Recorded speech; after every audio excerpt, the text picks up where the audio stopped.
2.6K. Much love to all the support, and we definitely going to talk about that as well too. El Calavero, what's good? We got the crew from the South here. We got the crew from the West Coast. DC Talk, I see you, man. A few things to touch on real quick before we get started.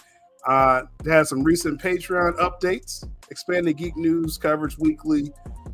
I'm gonna start doing more reports over there. Just did one today about Daredevil Born Again. Basically, it's touching on the current news, and I'm kind of letting you know what I'm hearing with that. So it's just me, so it's not the whole crew and Patreon. So but I don't mind the whole crew here. Anyway, moving on. Members Direct. We got the Members Direct video. I have one coming about this Rebel Moon numbers discrepancy that a fake Netflix account is talking about. I'm going to give it to the members first. Then we'll see if the public is ready for the truth about that, about the success of the Rebel Moon franchise. Level 2 and above, we got latest rumors and exclusives. More details on that because I owe y'all like 5 of those. So we definitely got to catch up with that. Directly support the platform via Stream Elements, CashApp links in the description. It'll go through the chat as well. Much appreciated for that support. If you super chats for the live crew, super thanks for the replay crew over here on YouTube. On X Twitter, you can support via my profile page as well. All support is appreciated. And also, I want to mention, if you are donating to the channel and I'm like not live, like leave like a question or something, like something I can. I just see like a person and like I'm like I appreciate it, but I would love you interact. It's cool. Or remain anonymous. That's okay as well too. I guess I don't know. But just letting you know, I don't mind if y'all ask me a question when y'all do that because I do appreciate that. Before we get started, one thing I want to touch on. As well. Well, first off, as May 15th, this is my birthday week, right? May 17th is Friday, but it won't be a birthday stream this year, y'all. I know it's been like a staple for the last few years. Just I won't be able to go live Friday. Just my schedule just doesn't work with going live after today, really, any week. So I'll probably do like a little something from my phone or something, but I know that was like something we started. I started, I think it was like the day that Warner Brothers sold to Discovery. And like me and Mikey went live on my birthday. And it was kind of like a thing, but won't be one this year. But again, appreciate the well wishes with that. And to finally, because there's a lot of topics and I don't want to take too much time, real quick with my opening remarks, I want to touch on real quick. Really appreciate really all the success this past week. We covered a lot, but especially the Wednesday stream stood out tremendously. So the support, everyone that's been checking out the platform, the diverse topics, that's one thing that I really made an effort, for Wednesday to be that day, just to, open things up a little bit. And I just really appreciate, like I said, people are, even new audiences are gravitating to the different topics. I want to continue to encourage that. So that's why I assembled the crew that I did, because I know they all offer their own opinions. Sometimes we agree, sometimes we don't, but it's nice to have that conversation. And like I said, I'm just glad we fostered that here. I'm still biased, but it's okay. So just wanted to thank y'all again just for the great turnout last week on a very messy Superman topic. And we're going to keep this going today. Let's get our panelists on here because we got tons of stuff to talk about. We got Dani all ready to go from comics and cosmetics. Don't kill me this week about that. Oh, I got you. You're fine. I only make fun of you behind your back about it. I know. Seems like everybody else on Twitter. All right, great. So appreciate Dani being here, and it was really cool, adding you to the crew. Last Wednesday, we kind of folded what we were doing. I was looking forward to this. Even though I sextuple booked myself this week somehow because I'm retired and I don't know dates anymore. But I was looking forward to it. I always have a good time. beating you up verbally. Oh wow, that's it. If you say so with that, but I always definitely use a welcome edition last week. You've already been on the channel, so that was great having you on. And then we have from the multiverse, we got Speedy. Yes, in here. How's everybody doing? Great, good stuff, man. How you feeling today, man? Oh, I'm feeling well, man. I'm looking forward to watching this final episode of X-Men 97. Don't tell me nothing about it, everybody. Keep the spoilers out. We can't talk about X-Men 97 now? No spoilers in the chat. I haven't watched it yet. No X-Men today. No X-Men today. I will let you spoil it for me, Danny, okay? Off the air, though. But no, it was a great episode, Speedy. All right. Yeah, it was. All right. But definitely appreciate you being here. Thank you. Keith, he'll be here in a moment. Okay. Getting some things together, so he'll slide in when he's ready to do so. And without further ado, let's actually just get to the part that I think it was kind of a big topic today. Okay, it was. Now today was Warner Bros. Discovery, the Upfront events, right? Several studios did it. Netflix had a session. We'll talk about Disney later. But Warner Brothers, with these upfront events, normally what they do, if people aren't familiar out there, is that it's normally for like TV and streaming to talk to the ad, the ad people, right?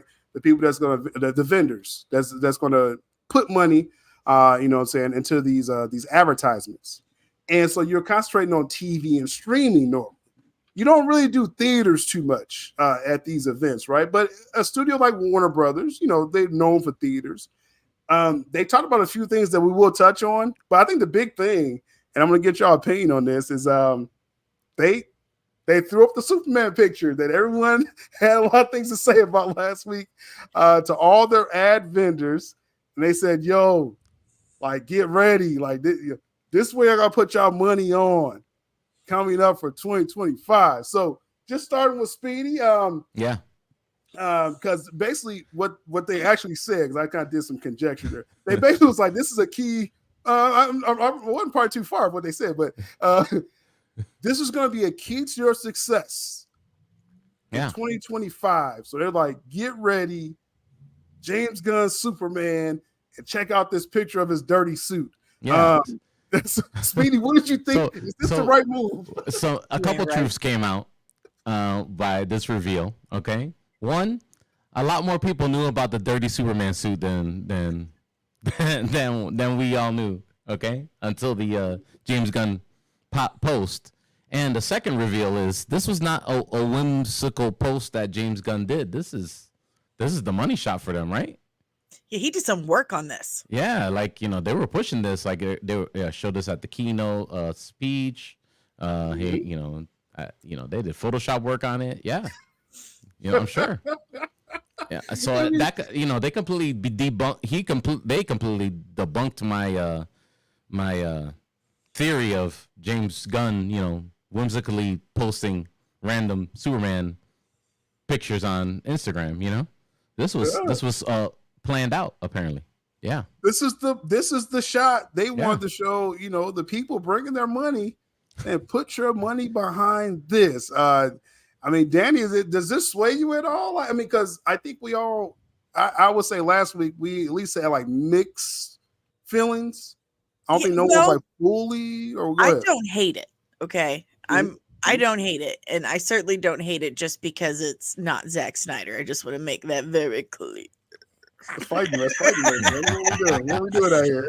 I don't hate it. I do have issues with it. Her Twitter handle and stuff. I do have issues with it, like the collar. It just doesn't seem practical, and it does look like the Fortnite skin. Real quick, we gotta fight about the collar. That's the only part I like about the suit is the collar. But you know what I see when I see the collar? So a lot of turtlenecks in Clark Kent's future. Just a lot of turtlenecks. That's Jim Lee. Because how else is he gonna? I'll stop fighting with you. Cover his collar up, like walk around like this. And I don't think.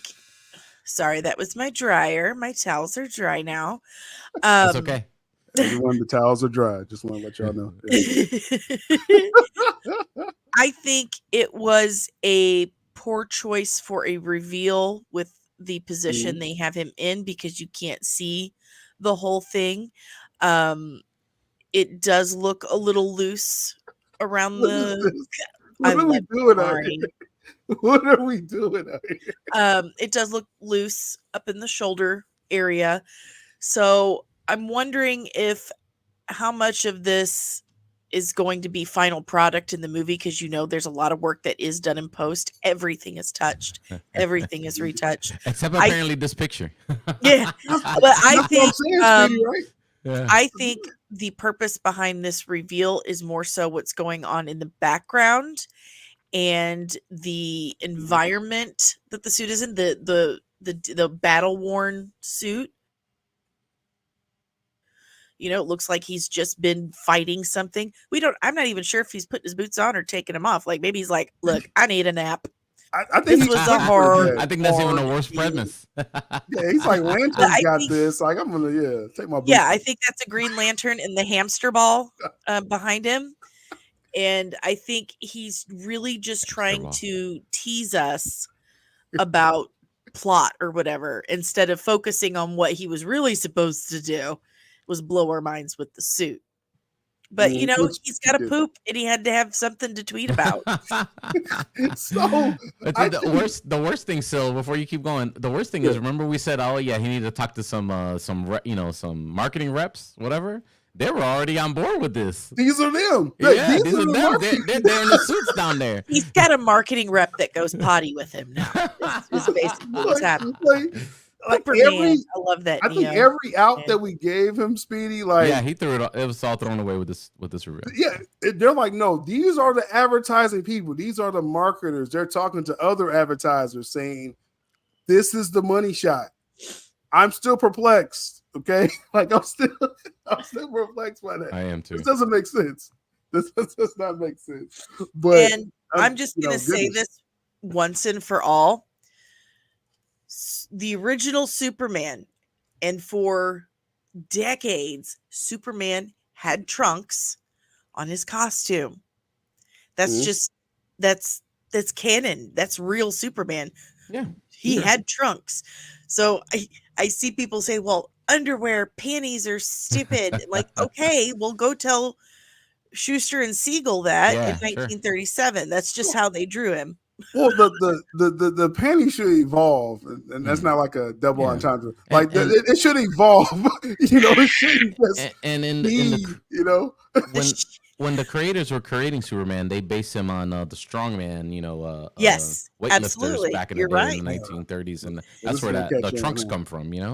Can you throw up what the Batman just said, because it's super hilarious? That's really funny. That's a creative use of emoji there, Batman. That's deep. Thank you, Batman. Thank you. Interesting. Thanks for adding to the notes right now. But no, I think for sure we all was expecting the trunks, because Gunn, as soon as he got hired, he was like, "Hey, what y'all think about trunks?" No trunks. You know what I'm saying? And I'm going to do internet polls, and that's going to decide everything in this movie. That's a stupid idea, James. We should have known. Wipe and then get off the internet. So I think with the trunks, though, literally though, it definitely shouldn't be the total panty style. Like there is some. Yeah, there's a belt with belt loops we can see. A little more boxer look that they could do. You know what I'm saying? Yeah, so it's possible. It's holding his space pants up, guys. Okay. Yeah. It's holding his space pants up. Right? Everyone needs help with some things. Yes. Like there's ain't nothing wrong with it. It's finally Superman. He has a flaw. He has a personal flaw. It's a rejected New 52 suit. Yeah, that's rough, and it also I'm telling you, if you guys play Fortnite like Mama do, it looks like the Superman Fortnite skin, like Dead Ringer. It has some elements to it. Already. Is that your current skin right now, Dani, or not? No, my current skin right now is Rogue, Okay, cool. And my son, Not bad, George. my 24-year-old son texted me today and he said, I want to gift you a Gambit skin. And I was like, oh, that's so sweet, but Mama just got it. Thank you. With the Fortnite angle, it has probably elements of that. It's like a legacy suit. You know what I'm saying? So it may have a little Fortnite. Exactly. And collar that I like. I appreciate the legacy aspect to it, that he wanted to pull from different Supermen over the years to pay homage for all these to jokes. them. Like, I get what I blame Dani. Superman constipation. I blame you for all these jokes right now that you put out there. But this was, I'm saying, Speedy, this was a ballsy move to really, you know, this is what they're going with, like you said. Yeah. I got no more comment than that. I'm just like, you know, I'm dumbfounded. There you go. Yeah. I'm really shocked. Maybe it'll be great. You know, I don't know. What are we talking about? Maybe it's gonna be like the best movie ever. You know? I'm really shocked by it. Because I was like, okay, this can't be it. Maybe we was trying to like find them a way out for this, but the marketing people are 100% behind. Now we knew Zaslav was, we knew the movie people was behind Gunn. The whole company is behind James Gunn, and I mean, I don't know what else they have to do to convince people of that. I mean, they're behind this vision, y'all, for better or worse. So we shall see what comes from that. We got Nightmare Allegory with a $10 super chat. Much appreciated. Sorry says, do you think his official Superman suit is waiting for him in the fortress for the final act? It sucks even for the Snyder antis and classic Die Hard standards. So dark and dirty. I'm kind of in that thought as well, that there might be a final suit at the end. Like a lot of superhero movies do that. A lot of you dare speculate of this How dare you speculate on YouTube? How dare you how dare I speculate? But I think a lot of people, because we remember that reveal, right? The shield reveal. It looked like it was in the Fortress of Solitude, and so that you would think it's setting up another suit. But I was told pretty adamantly that the bulk of the film, this is the suit. Like this, now they're advertising it, right? So this is the suit. But I believe there could be other suits, like, you know, let's say he shows up in the Supergirl film for a cameo or something. I think he'll have a different suit then. Like I said last week, maybe it's laundry day. Obviously, it's laundry day. We're at the dry cleaners. I'll probably have multiple suits. You know, we're hoping. We're at this point. We're still holding out hope for that. But hey, with them again putting this behind it, like they didn't even have to show this picture today. This was TV and streaming. They said, "Yo, one more thing. This picture." They must be watching the ones they commentary. So. Or at least the last show you did with Dani. I don't think it was a Wednesday, but no, I'm saying it was Wednesday. The Wednesday. It's very unique that this picture just came out this week, right before the broadcast, the day before the broadcast. Let y'all know.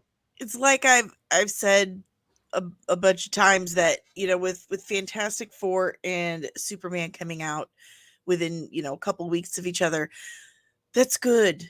Because it's going to drive productivity and creativity.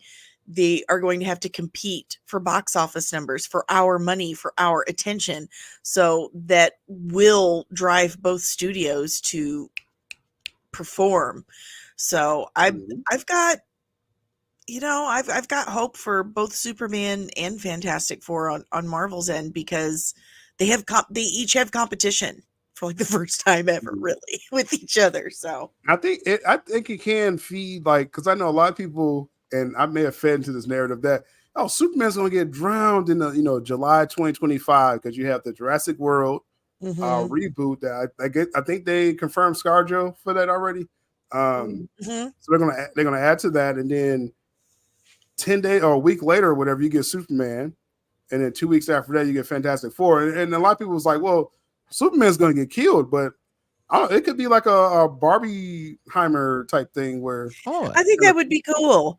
Like, can we all just get along? I remember, No. a summer year of movies where multiple summer movies would come out and everything would be great, in their own way, and people would watch all three of them. Or Then you go on Twitter. Speedy, and you realize that's not. Well, this is something I've been talking about a lot on my streams. Is that going to the movies it's not an event anymore. It's not. There you go. It's not a big deal. When we were kids, if our parents took us to the movies or we just went to the movies, it was a big deal. Yeah. Like, you thought about it all week long leading up to it. You were so excited. It was a big deal. The only Star Wars movie I saw in the theater as a child was Return of the Jedi, and it was such a big deal to wait in that line. Like, yo, we're gonna go see the last movie of Star Wars. The end of the trilogy. Like, wait, you were there early. You were wearing lines to make sure you got a good seat. If not, you're gonna get the busted seats. Right. Wow. Right. You don't want to sit right in front. Like, yeah. Yep. But no, I think we need something big like this. Some big studio face off like Superman and Fantastic Four to get us pumped, get us jacked to go to the movies again. We need a movie event. And I swear to God, if they put this on streaming like 6 weeks after, I'm going to scream. Like, stop it. It's one of the reasons why people aren't going to the movies.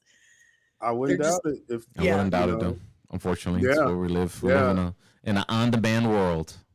Pretty much. On demand. And it was kind of Warner Brothers' fault because, during the lockdown, they did the day-and-date release thing. And all the I don't even want to talk about it because that was Wonder Woman 84, and that just makes me want to kick babies. I can't even think about that movie. Kick babies. Oh, no. But I think one thing with this battle between, Superman, supposed battle, Superman and Fantastic Four has like star power. Like, they're building up like John Malkovich. Cast. Yeah. John Malkovich. And now Natasha Lyonne, Paul Walter Hauser. What is she in again? I saw that name. Yeah, what is she in? She's been in like everything. Well, okay, so Orange is the New Black. She was in she was the turtle, the Flash's pet, the turtle in the what was it? The Crypto Superdog animated movie that The Rock and Kevin Hart were in last Super Pets. Super Pets. She was the turtle in Super Pets. She's been in like a bajillion. She had a show called Russian Doll that I couldn't get into, but she's a great actress. Okay, she's they're just adding. Like I said, John Malkovich. That's like, come on now. I know a lot of people they talking about Pedro Pascal one way or another, but they got a nice cast, man. Like they really. They got Liam Neeson. They have Liam Neeson in a super secret role. They confirmed yet? Yeah. Okay. It is. Hey, that's awesome.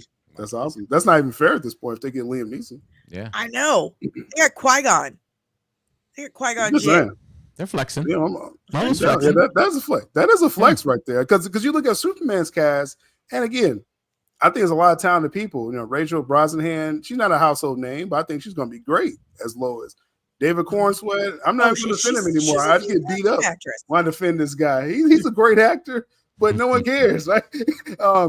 Nicholas Hoult is the only one that has clout in the entire cast of Superman, So that's what it is. So I'm gonna get beat up again online because I just said that. But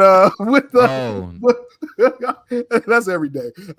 With the nightmare allegory, though, he's saying, do we agree with this? That even the people that like just let's say they hated Henry Cavill and they just love Christopher Reeves, like even they're now all on board with this suit reveal. Apparently. Is what it seems like. I don't think no one's like 100% consensus. Like, oh, this is. Yeah, I haven't seen anything that says, "Oh my God, this is the best I've seen ever." I'm so excited for this movie. I have not seen that at all. It's up the company. Not even a large consensus. I think most people these days we're more cautious than anything about any movie anymore. Like as soon as we see, oh, this thing you really, really love is getting made, we're like. Oh no, like we're gun shy now. We have PTSD. I don't. Hey, who could blame us, right? Real quick, again, thank you, Nightmare Allegory. Let me give you a drop. This was probably his response to seeing the suit at the Upfront event.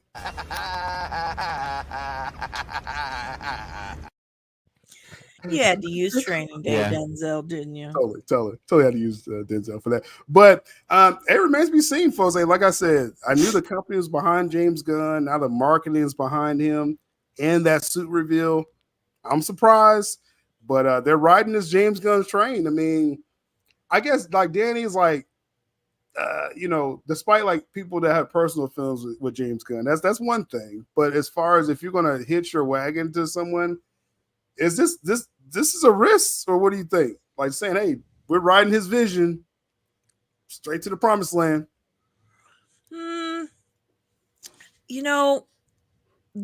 James Gunn has, despite how he is as a human or as actual person, suspect human, despite that, he's delivered when it comes to superhero movies. He helped make the MCU what it is with the Guardians of the Galaxy films, and that is undeniable. He did that. He took these very obscure characters and made millions of people care about them and love them. So it's kind of it's really a toss-up, because we know that Marvel Gunn has done exceedingly well. I like Peacemaker. I love Peacemaker. That's why we always fight. Yeah, I like. That's why I like Peacemaker. I like the Suicide Squad. Don't be mad at me. We fight both. Yeah. Go ahead, Danny. But no, he's delivered and he's made money with superhero movies in the past. So I don't think that these actors are considering him the risk. I don't think Gunn is the risk when it comes to the movies. I think it's more Zaslav and the fate of DC Studios and Warner Brothers Discovery kind of dangling there. They don't have a lot of money and everything is riding on this film. I think that's the risk. That's the risking it like on, because if it was like a Batman film, I'm like, you probably won't put that behind Reeves right now. Let's push Reeves Batman. I don't know, man. The Flash did so bad and it was so cringy. People are like, look, we're tired of Batman movies. We've had so many Batman movies. Pick something else. Right, Matt Reeves' Batman, it did what, 700 million, which that sounds great, but from the Nolan days, Speedy, that was a guaranteed billion, right? You put Batman out, so I'm just saying, like, close. Maybe you have a point. It's too close. It's like it's almost like I hate to say it. It's just you already have one vision of Batman and the trilogy and the conclusion, and now you're getting another one right away. And I get it. They're all working IP. Spider-Man, they do the same thing with Spider-Man. I get it. Exactly. All the companies do it, right? Star Trek, Star Wars, whatever. But sometimes it's just too much. It's too close. Spread it out. It's too close. Yeah. I was talking to my brother the other day because it was like when I was younger, it was like when Batman Returns came out. There's like you had to wait like 3 years to see another Batman movie, and that seemed like, oh man, that's so long. But like you probably not.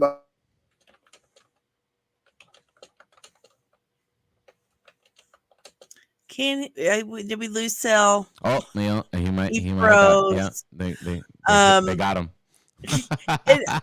We might have to take over. Dani. I think I'm being accused of defending a narrative in the chat, and I can honestly say that I'm not, because I have no idea what narrative you're talking about. Yeah. I'm just speaking from my personal experience and so on and so forth. Because you like the I like what I like. Peacemaker? Yeah, I like Peacemaker. I like SYL glitched. I like Peacemaker. I love the Guardians of the Galaxy movies. I like the Suicide Squad, and I make no apologies for that. I'm my own person, and I like what I like, despite who's made it. He'll be back. And just to continue on the Peacemaker thing, if you don't like it, I get it. I can understand why people. Yeah. I mean, not everything is for everyone. Exactly. Yeah. And just because you personally don't like it doesn't mean it's I'll just burn it to the ground. Yeah. Like, It had a fan base, ladies and gentlemen. Yes, People watched it, has and a people fan watched it base. to conclusion, and that's why it's getting a second season. It's just business, Right. If at the end of the day. it is fulfilling its fiduciary responsibility, Yep. Mhm. if it has a fan base and stands to fulfill more fiduciary responsibilities, then yeah, they're gonna make more of it. Yeah. It's Yeah. just how those It's things work. fulfilling a It's role. business. It's getting people to sign up to Max or wherever it is they're going to show it at. But hey, Yeah. people liked it. Somebody's getting more of it, and life goes on, ladies and gentlemen. There you go. He's That was back.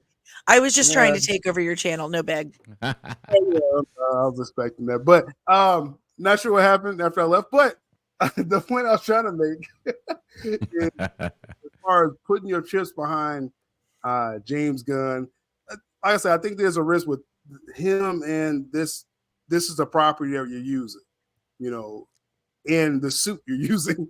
But to be fair, I'm gonna give credit where it's due, and I try to. Despite what you have to say about Guardians 1 is actually a great film. I know the Nicole Perlman angle that she kind of wrote that, but that's just, we'll set that aside. Well, I'm Guardians, pretty sure your chat just absolutely hates me now. So Guardians. Oh, I don't know what happened after Guardians 3, though. I gotta give that W to Gunn. And I don't even think I like the film. Phenomenal. Yeah. I was bawling my eyes out over a CGI raccoon.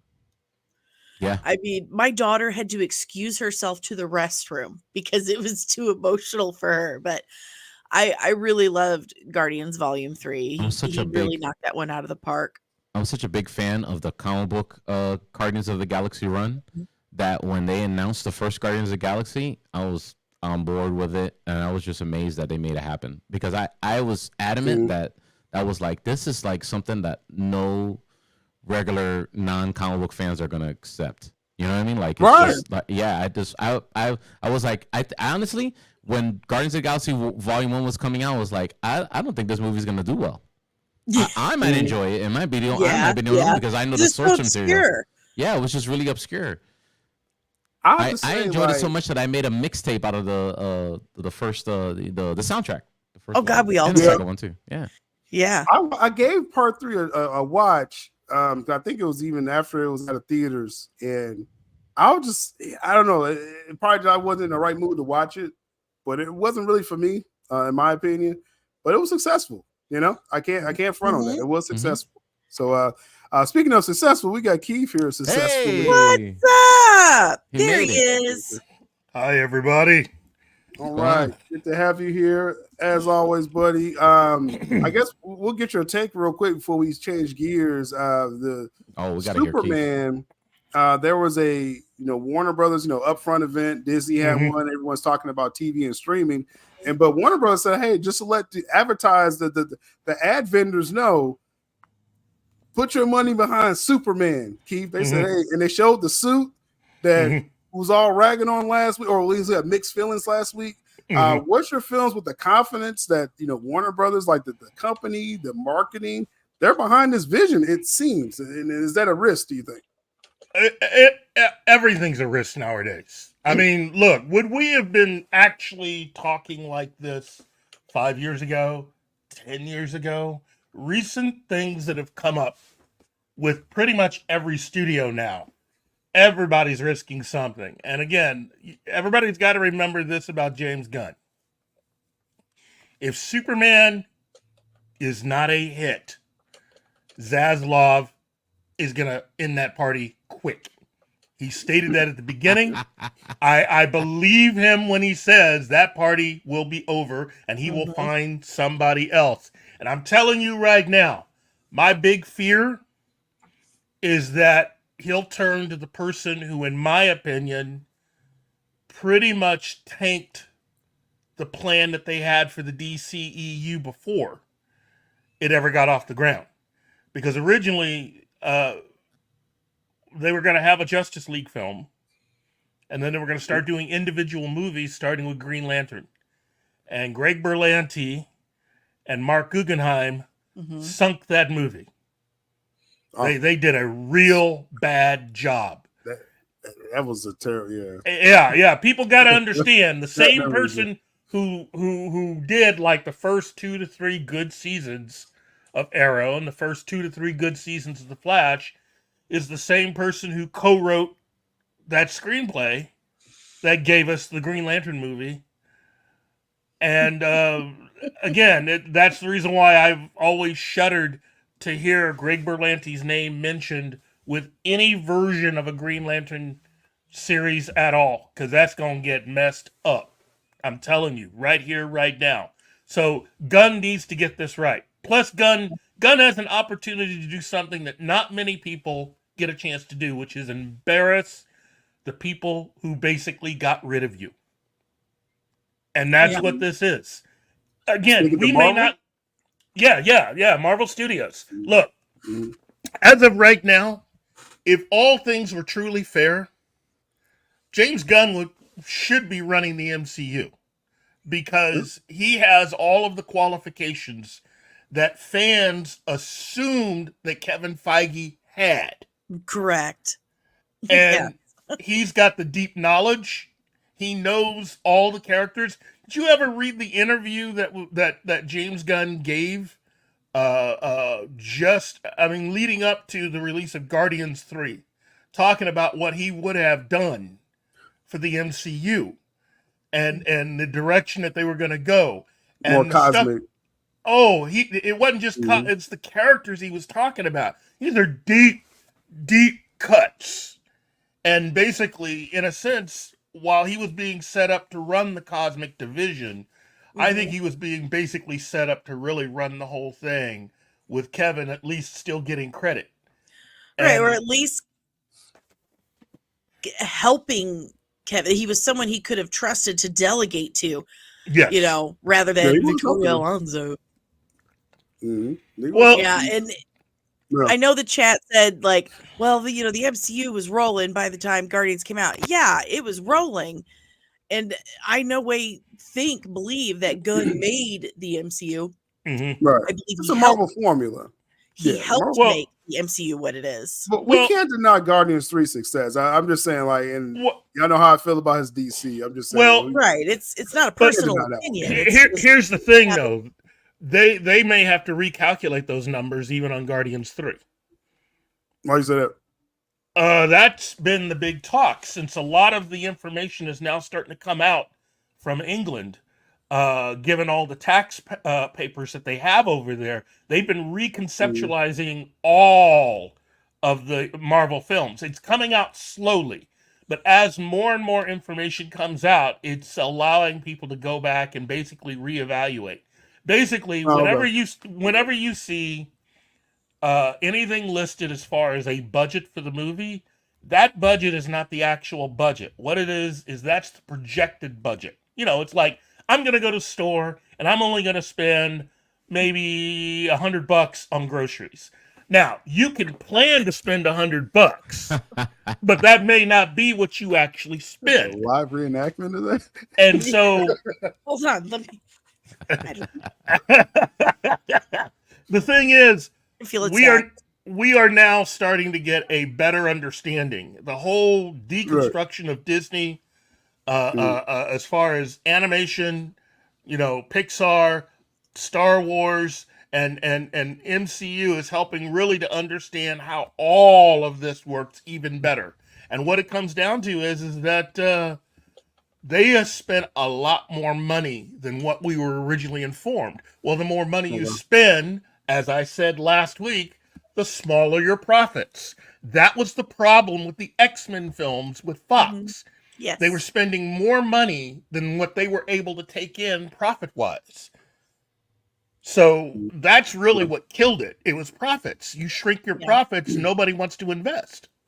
Right. So this is what we keep saying. This is all about the bottom line. No matter how much we love it and how much enjoyment we get out of it and what it means to us creatively and in our imaginations, this is a business for these people. Yeah, that's what it comes down to. This is how they make their money. So you can't deny that kind of stuff. It's just what it is. That is what it is. But again, Keith, just real quick, just again, but from everything that you said, putting your money behind James Gunn and specifically this Superman IP, like you say, everything is a risk. Yeah. Is it a little more in this case, or do you think like, hey, you have a shot with this guy? I think he's got a shot. I will look. I know what my criticisms of a lot of the more recent comic book related films have been. And all I can say is with James Gunn, he's at least proven to me that he knows the contents of these comics. He's not just doing a Wikipedia search. He knows what these comics are. And he's done and for him to say, he's always been a big DC fan. DC is deep. Their IP is deep. The only thing that has been the worst thing to ever happen to DC since Warner Brothers bought them is that Warner Brothers only seems to be interested in like 5%. Yeah, like 3 characters. Three, basically, mainly just 5% of what DC has as far as their whole back catalog is what they're interested in. Now, occasionally you get lucky and somebody will discover something and make something that'll be success. But the thing is, they've tripped into success. And again, I can't totally dog DC because they got 2 things that Marvel doesn't have. 2 acting Academy Awards. Can't get past that. And you made a really good point with the whole, Warner Brothers only wants to focus on about 5% of DC's catalog. What really, really gave me some hope with Gunn doing this stuff was mentioning Booster Gold, that he wants to do a series about Booster Gold. It's like, yes. And you know what that opens the door for? That opens if this is the guy who is going to go cosmic for Marvel, that means this is going to open the door to the Legion of Superheroes, which really is DC's X-Men, given the sheer number of characters in the Legion. And I'm telling you right now, if they do the recent interpretation of the Legion, the one that they've had over the last 5 years, I'm not interested in that. Yeah. That's what Supergirl, right, Keith? That's with the race swap Lightning Lad. They changed another iteration. Okay. Yeah, they race swiped Lightning Lad because they needed more characters of color, especially a black character. And isn't that insulting? Here's the thing. One would think that somebody over at DC would remember that there are not 1, but 2 black members of the Legion that have been there since the early 1970s. One of them might actually be related to John Stewart. Yeah. But nobody ever really did any real reading. See, this is the reason why you got to do the reading. Do the reading. Yeah. All right. Full story. Please read the comic book. Because I got a few comments behind here. Real quick, I want to address this, what Maria's saying. And Speedy, I want you to comment on this as far as, because I mentioned the star power of Fantastic Four. I love when my chat counters everything I say. It makes a good conversation. So I was like, the Fantastic Four. That was really great. I'm not even being sarcastic. Fantastic Four has a strong cast. It's building every week at this point with real actors or stars or legends. Yeah, some star you power. Look at Superman, right? You look at Superman. It's okay. No one, everyone doesn't know Cornsway. Not people know Rachel Brosnahan. What Maria's saying is that, hey, first Star Wars, it was unknowns. So Speedy, am I wrong? I guess that's what Maria's saying. Yeah. But that am was I wrong saying star power? That was 1977. I wasn't born yet. I was born in November 1977. Yeah. So I can't even comment on how Hollywood was and how it worked back then. Because I didn't live it. But I'm assuming just from what I've read and what I've seen of documentaries about Star Wars and stuff like that. It had a hill to climb, and it was there we go, lightning in a bottle, sure. But it had a hill to climb. It had to. It started. People started watching the movies, and then Right. word of mouth grew for it, and it became, Right. it grew, it snowballed into a cultural phenomenon. Became Yeah. like a house. Did it need the star power to do that? Not necessarily. I think Hollywood and going to the movies was a different science back then. Well, people needed it. Yeah. People needed that at that time. There you We go. we were coming out of It was a Vietnam. different outlet. Yeah. We were coming out of Watergate. I mean, that period of time when Jaws hit, it hit big. But when Star Wars hit, it was like that gut punch and then a knee to the groin at the same time. Yeah, because nobody saw this coming. All right. The genre itself, I think, was like I said, that gut punch. The way it was presented, I should say. But yeah, I would say like having a unknown cast, I don't think that guarantees or anything either way. Yeah. So I definitely give you that. But I Especially do think now. like if I'm putting my money on something in July, I'm just saying, and I'm thinking everything by marketing, though they market the suit today. But I'm thinking like I could market a Fantastic Four, Pedro Pascal, John Malkovich, everyone that's in that film. I could sell that better than unknowns. It was my point with that. So But we love here you Maria. go. We love Here's something for y'all to simmer on, right? Yeah. Netflix or streaming movie, theater release, whatever it is, whatever project it is, show, movie, okay? There's projects out there that have come out with no names that have become super mega hits, all right? And then there's been projects with superstars, A-list actors, bombs. Nobody watched it. Was Right. thrown. Not enough people watched it. Take your pick. Yeah. Let's respond to Ty because I think he needs it. Yeah. Did any of us has any of us said that Gunn's Guardians or Peacemaker was comic accurate? I didn't say that. Well, let No. me read this out first, and No. we can comment. Yeah. It's not. It's Just dialogue. It's just dialogue. Yeah. There's some hot button issues we're touching on here. But Heck Ty yeah. says here, y'all saying Gunn is comic accurate. Well, Keith said that. I didn't say that. Not saying. But he said, but Guardians isn't neither. He said Guardians isn't neither. And No. Peacemaker, why we line. Now I will say, and I know Danny, you want to kind of touch this, but Guardians, I didn't read a Guardians comic until that first film came out. So I'm gonna give credit where it's due. It was that obscure for I think Mhm. everyone. It was. So you could take It some was. liberties. Peacemaker as well wasn't even a No. D-lister. Yeah. He's probably not even over a C even Obscure right to the now. obscure, double obscure. But Vigilante, we're gonna fight that he messed up Vigilante. I agree with you on that. But just because, and real quick, I want Keith to go first. I know Danny want to touch on it, but the whole comic accuracy, I think you were saying he's more of a reader, not saying Yes. accuracy. I want to answer for you, but He's if a you want to, fan. He knows- that summed it up. Yeah. He knows how to do it. He gets the names right. And yeah, you know what? He is into comedy. He can do that because he actually knows it. He is one of the few people who I would say, if you were to get all of the big Hollywood movers and shakers behind all the comic book films, I guarantee you he would win Comic Book Jeopardy every time. It's the same knowledge is what you Yeah. He's actually done the reading. It's not James Gunn going, I've always loved comics, and growing up I've often looked back on, how much I admired characters like Superman and Batman, and looking forward to working with characters like Captain America and Spider-Man. Notice when Kevin Feige was doing all that stuff, he wasn't really just going into anything. He was just saying, hey, I know comics, and look how successful all these movies are. Right. And so, and the thing is, everybody did it. I did the same thing. I just sort of assumed, he's definitely one of us.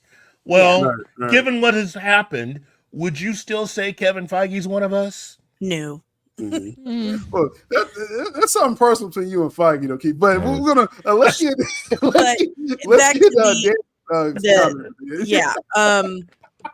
Love you, Ty, and I really appreciate on Syl's behalf you with the super chats. Like, I thank you for paying I that appreciate much your for. support, Ty. Thank you So, for being here, Ty. Thank absolutely. you. But I'm sorry, hun. There's no one's capping. No, we're not lying. Not once did we say that Gunn's movies are comic book accurate. Like, not never. First of all, Star-Lord didn't leave Earth when he was a child. He was a NASA astronaut by the time he joined the Guardians of the Galaxy. Like, he lived his whole life on Earth, and he wasn't from Missouri. It's just James Gunn's from Missouri. That's why he did that. And he even showed Missouri wrong. So not nobody in St. Charles, Missouri has a yard. Another L for Gunn. Yeah, like, Shots fired. Not nobody. But nobody said that Gunn was comic accurate. Keith said that Gunn is a fan. He is a fan. He does the reading. Now, there's a lot of reasons why they make changes to these things, and a lot of it has to do with producers and studios. Right. Absolutely. So we've touched on that. I appreciate, like I said, I appreciate the open, opinions and dialogue. So Yeah. Oh, absolutely. I mean, we're uh, sitting here talking. We're sitting here talking about it, and there's no dead air. Yeah. And honestly, I think there's no really comic accurate movie, period, except for maybe Watchmen. Watchmen is probably frame by That's it. frame Still changes. the graphic novel. literally from the page to screen. Like, and that's it. It's the Rosemary's Baby of comic book 300. movies. It is. No, I'm serious. I'm serious. That when Roman Polanski made it, he had no idea how to adapt anything, so he literally took the book and turned it into a movie. He called up the author to find out in the scene which he goes to the OBGYN. He wanted to know what magazines were sitting on the table. He called the author up for that. And that was Zack Snyder, so play the hallelujah, so. but and I think we touched on Ty's second super chat here. So again, Ty, appreciate your feedback on that. Yeah, and really, this is just the when we do these streams, this is our motto. It's similar to what James Gunn's motto actually. Storytelling is always king. That's all that matters to us. Anyway, even if it's not accurate, okay. So, but I appreciate that, and I think, like I said, it's clear. I think the jury is coming for you today, Keith. He is coming for you. That's all right, and it's great. All I gotta say is, let's see, the MCU, the Mandarin. What happened in that one? Let's check with. I mean, I can go down the list so it's like where Kevin, okay, where but everybody fails. Nobody actually makes a completely comic accurate movie. I love Superman the movie. It's not exactly comic accurate, and Superman 2. Again, as I often say, that third act. When did Kryptonians have the power to teleport? That's all I. Because that changes. The flying. Reeves on record saying that his Clark's not even accurate. Christopher Reeve said that his Clark's not even accurate to comics. So liberty is always taken. Yes, that's the point. Yeah. Ty says here, what does it matter if he reads if it isn't accurate? Yeah. So the accuracy angle. I don't think no one's trying to even fight that angle. No, it's about again just the comic knowledge and like you just said, Keith. Not almost anything is not accurate, to be quite honest. So I think we covered that, but again, appreciate X-Men wearing leather. Keith, Paulie says that you're so old that you were an extra in the first Star Wars. Is this true? Can you confirm that? Yeah, because Paulie got me the job. So we just capping for cap sense. Okay. Love you, Paulie. So with again, the jury's still out about this Superman. But real quick before we do change gears, Keith, because you didn't touch on this, you came here. Are you? I guess what we say last week, the picture last week, it was like mixed. It was mixed feelings, right? No one's really 100% as far as when we all talk. Are you surprised that again at a marketing event that they really just displayed it and got behind? Is that surprising at all? Too? That kind of took me. I was like, wow, this picture wasn't a mistake, like I thought. This. No. Look, as of right now, you've got to move forward. You've got no choice. This train is moving, and you have a lot of watchful eyes on you right now. You can't come out and go, whoops, made a mistake on that one. Can't afford to do that one. Okay, there's a lot of money riding on this movie. And if he can't be confident enough to say that this is what it is, slice of life, behind the scenes, whatever, Mhm. then he's not going to have a job for too much longer. And again, I will tell you this much. I think that there is a really good shot for this movie to be big. But Yeah. will it be as big as it needs to be a hit? Because That's Warner the Brothers, That's the Paramount, Disney, they're all doing bad right now financially. And nobody really is doing very well. I think Deadpool and Wolverine will be a big movie, but it will not be the movie that will instantly change how everybody feels about the MCU. Yeah. I don't care how much money this thing Keith, makes. the jury's still out, Keith. This Oh, July, jeez. we're gonna Oh, revisit jeez. this. We're gonna fight Now, about this. Polly, who the heck They're did gonna you play your- subscribe to? Me or Syl? What the French toast? We got Latino Slant saying just sub. Hopefully to both our channels. And in the description, all our channels are down there. Mhm. Great panel and talk, except Keith. Oh, so much! I've never seen so much chat in my Ay, chat. Dios mío. Actually, I have. I still love you, Paulie. I still love you, man. Seriously, I That's do. rough, man. He That is he rough. knows. He also supports my other twin brother, Robert Meyer Burnett, whose birthday is today. Happy birthday, Oh, bro. Happy birthday, Robert. Happy birthday to him. He's a great guy. He I'm is. watching his stuff. Good stuff. Good stuff. Well, I think we need to get away from the Superman topic. So Yeah. there were other things that was mentioned today, DC and Warner's related. Well, actually, yesterday, which I found interesting, leading up to this event today, they went ahead and confirmed the release date for Supergirl, Woman of Tomorrow. We already know Millie Alcock from House of Dragons. That she's in the star role, which just side note, I think she's going to be a superstar. You talking about having the look, the timing. This is DC. I think she's going to kill it. You know, everyone will probably fight me later, but she's in it. Chad Gillespie, the director of I, Tonya, and he did another good film. I forgot, but they have a great director. Is the point I'm trying to make? Yeah, for I this love film. Itanya. New writer, we'll see how Anna Nagara, how she does. But the point we're making here, July 2026, Supergirl, the date is stamped home. You have Superman 2025. A lot of people think Supergirl's going to show up in that film in 2025, setting up her film, or just, leading to that she's going to be her film. So 2 summers in a row. James Gunn's trying to corner the market. Dani, first, get your thoughts on this first with Supergirl. This is interesting, and it's coming out before Batman Part 2, which is interesting as well, too. But what's your thoughts with this announcement overall, Dani? Is the Batman 2 even happening anymore? Like, I thought it's still scheduled. I don't even. Oh, we got that. We got Is that it Penguin really? show 'Cause coming. I thought it was shelved. It's like, scheduled for October. forever. It has a slot, I would say. Of course, a lot could change, of course, but Right. It's scheduled for October 2026. Supergirl gets the summer slot, July 2026. Well, what I could say is Woman of Tomorrow is one of my favorite portrayals of Supergirl. I like the story. I really do.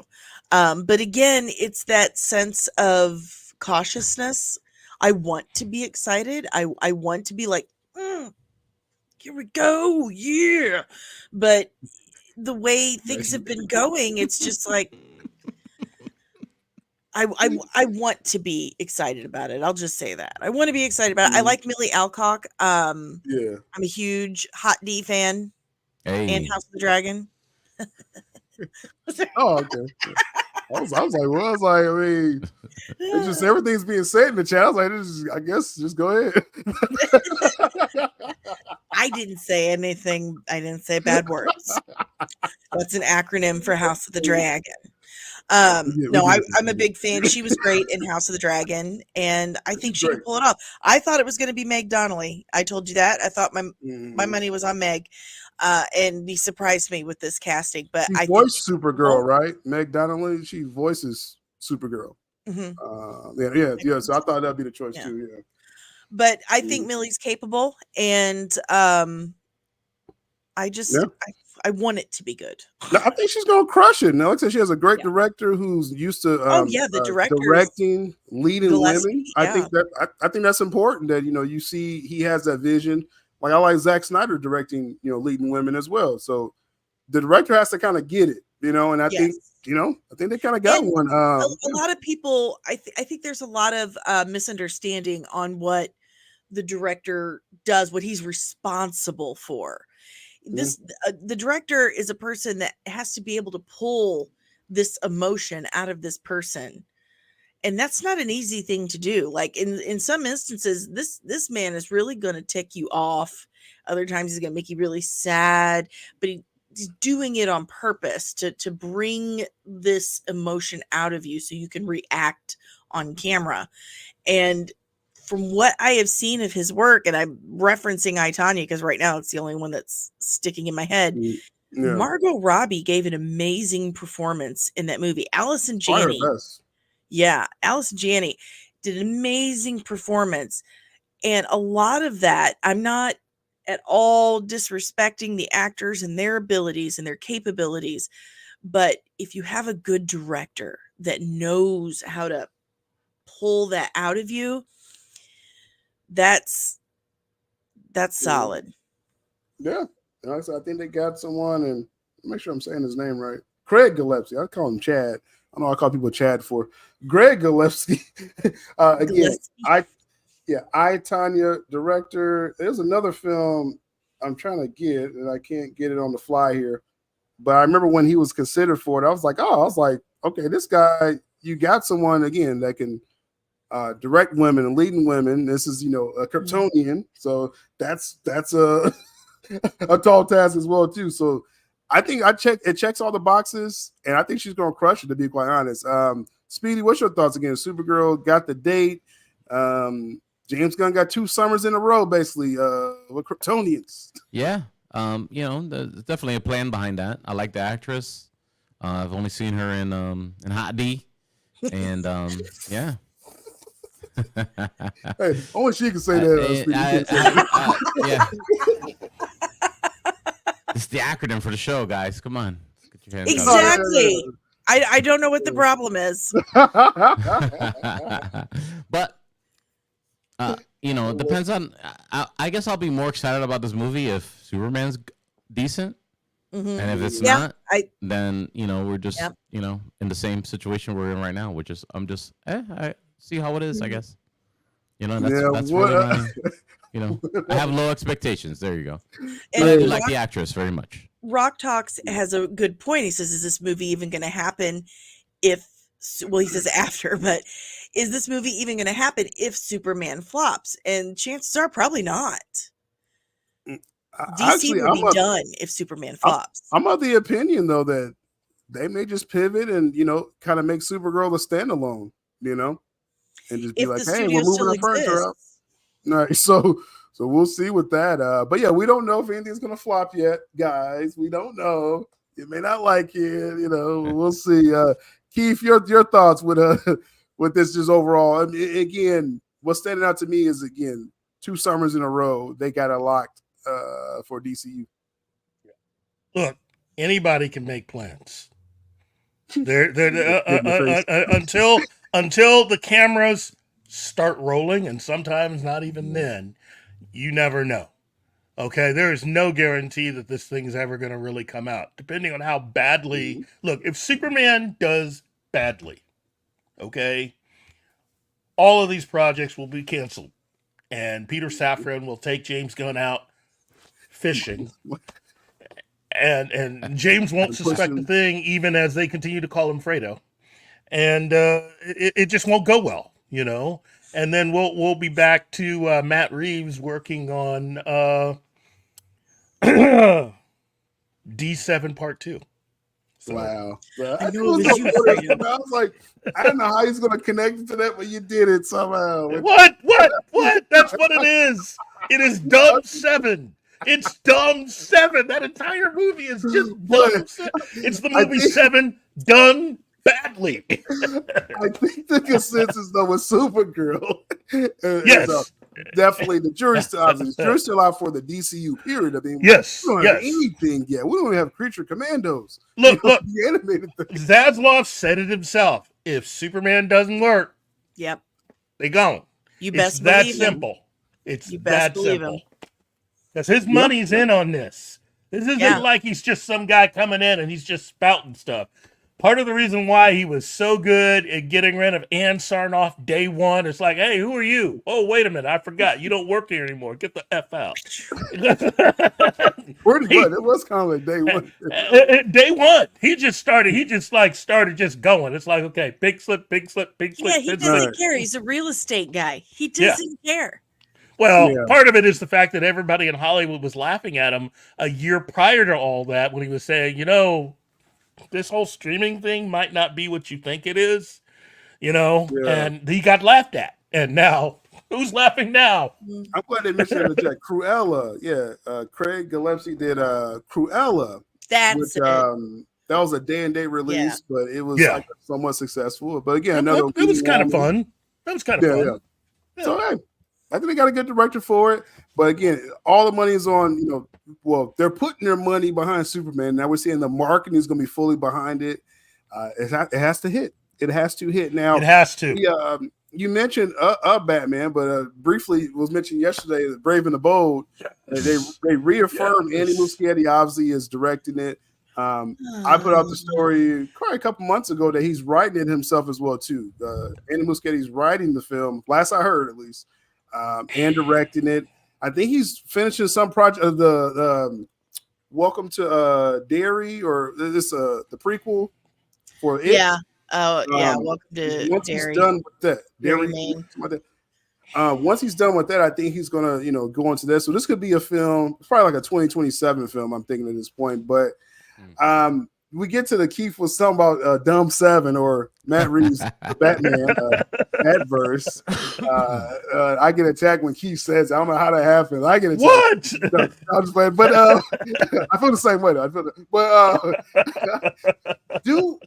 Must there be a Brave and the Bold? Like if you have Matt Reeves, something has to give here, right, Keith? Like why have both Batman films? Because one's going to be a Batman film that has a better chance of actually being based on the comics, and the other one will continue to basically do serial killers very badly. and I will say that the legacy of Batman, Bill Finger's granddaughter, was not a fan of Matt Reeves's Batman. Matt Reeves set all this up himself. I challenge anybody. Go back when Matt Reeves was talking stuff about how he was going to change the script that he had and be the first one to adapt a Batman detective story. And that was the movie he came up with. That's what all that talk. Like, all that trash talk. Now you're bringing it back out of me, see? Go ahead, speak. What you about to say? I like Bat 7 at least.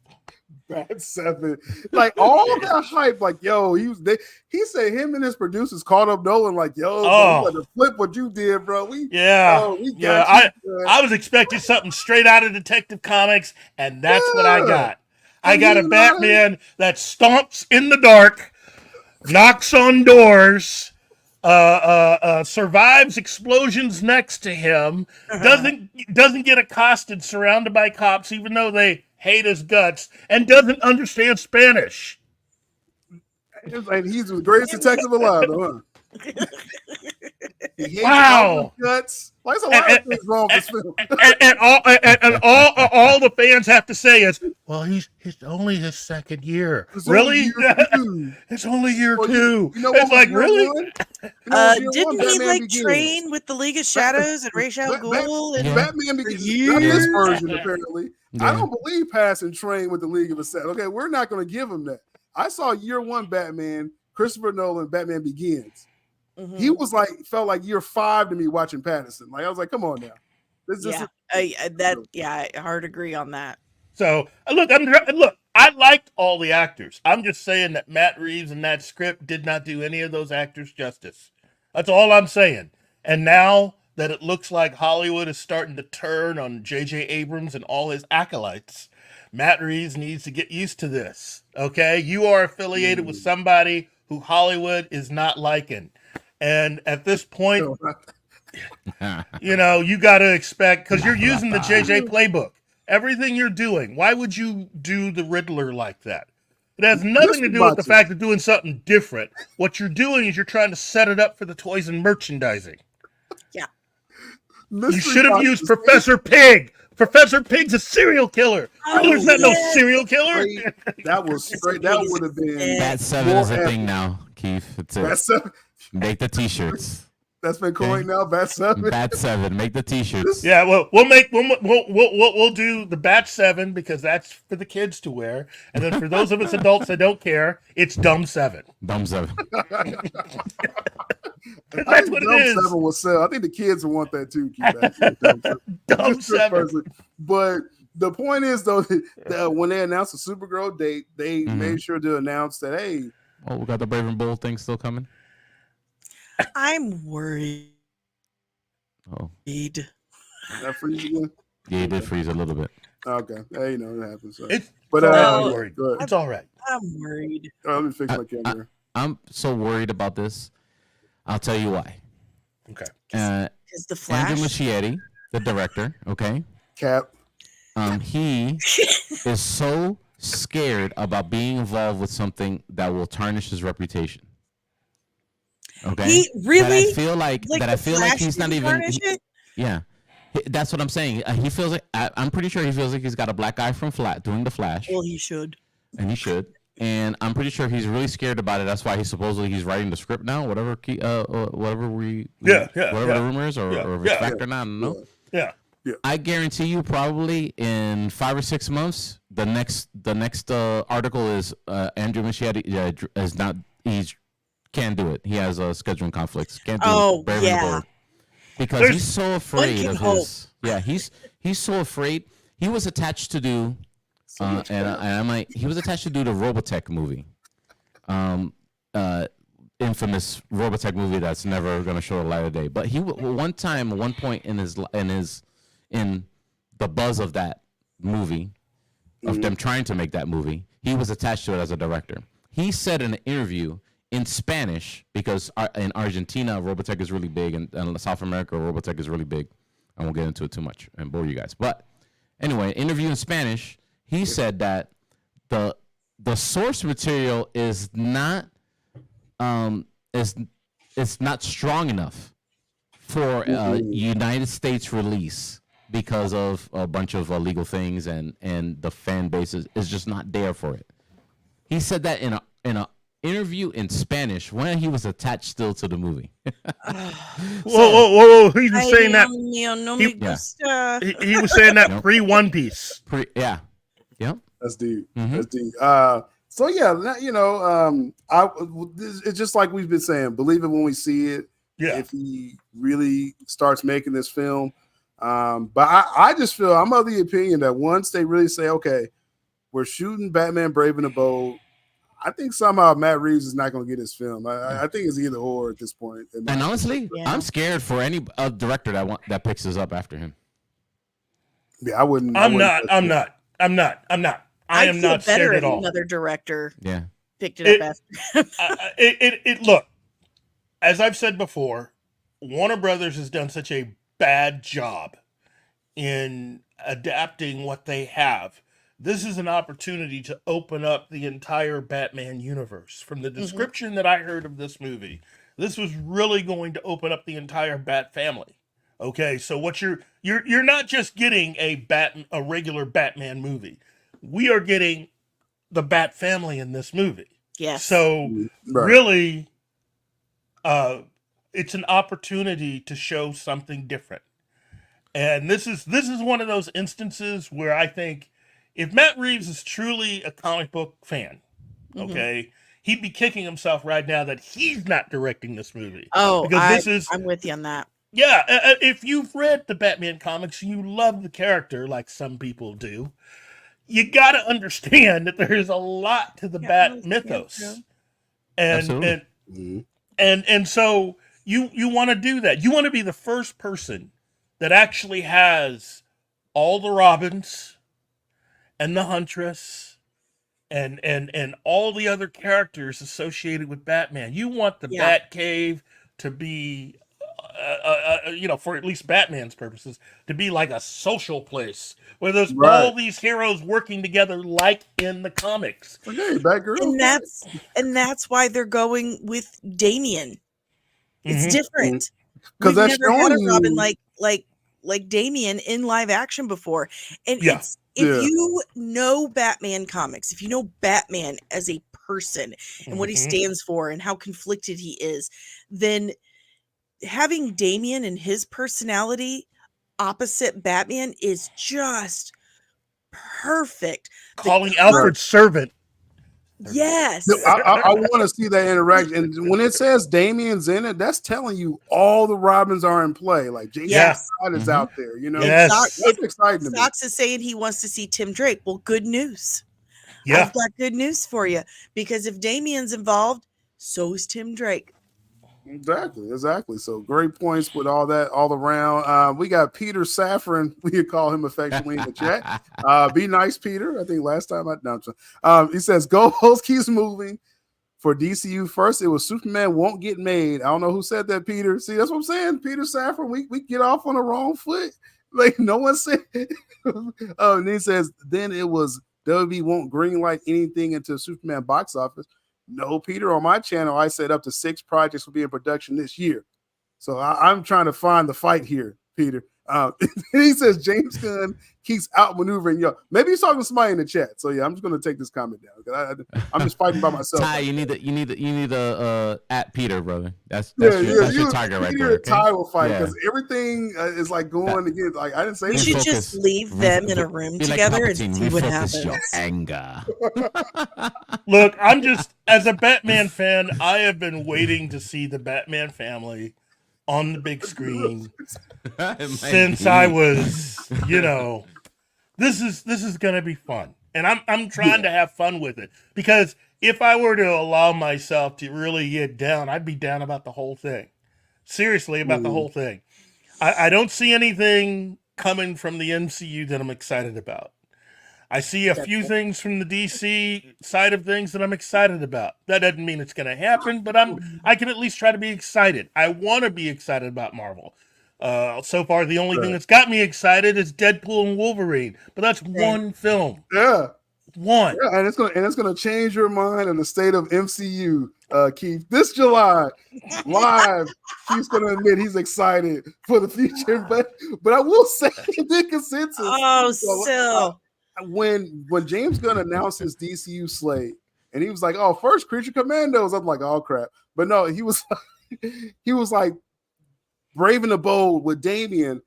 I was like, "Okay, this is the one. Like, this is the one I'm excited for of all the projects they announced."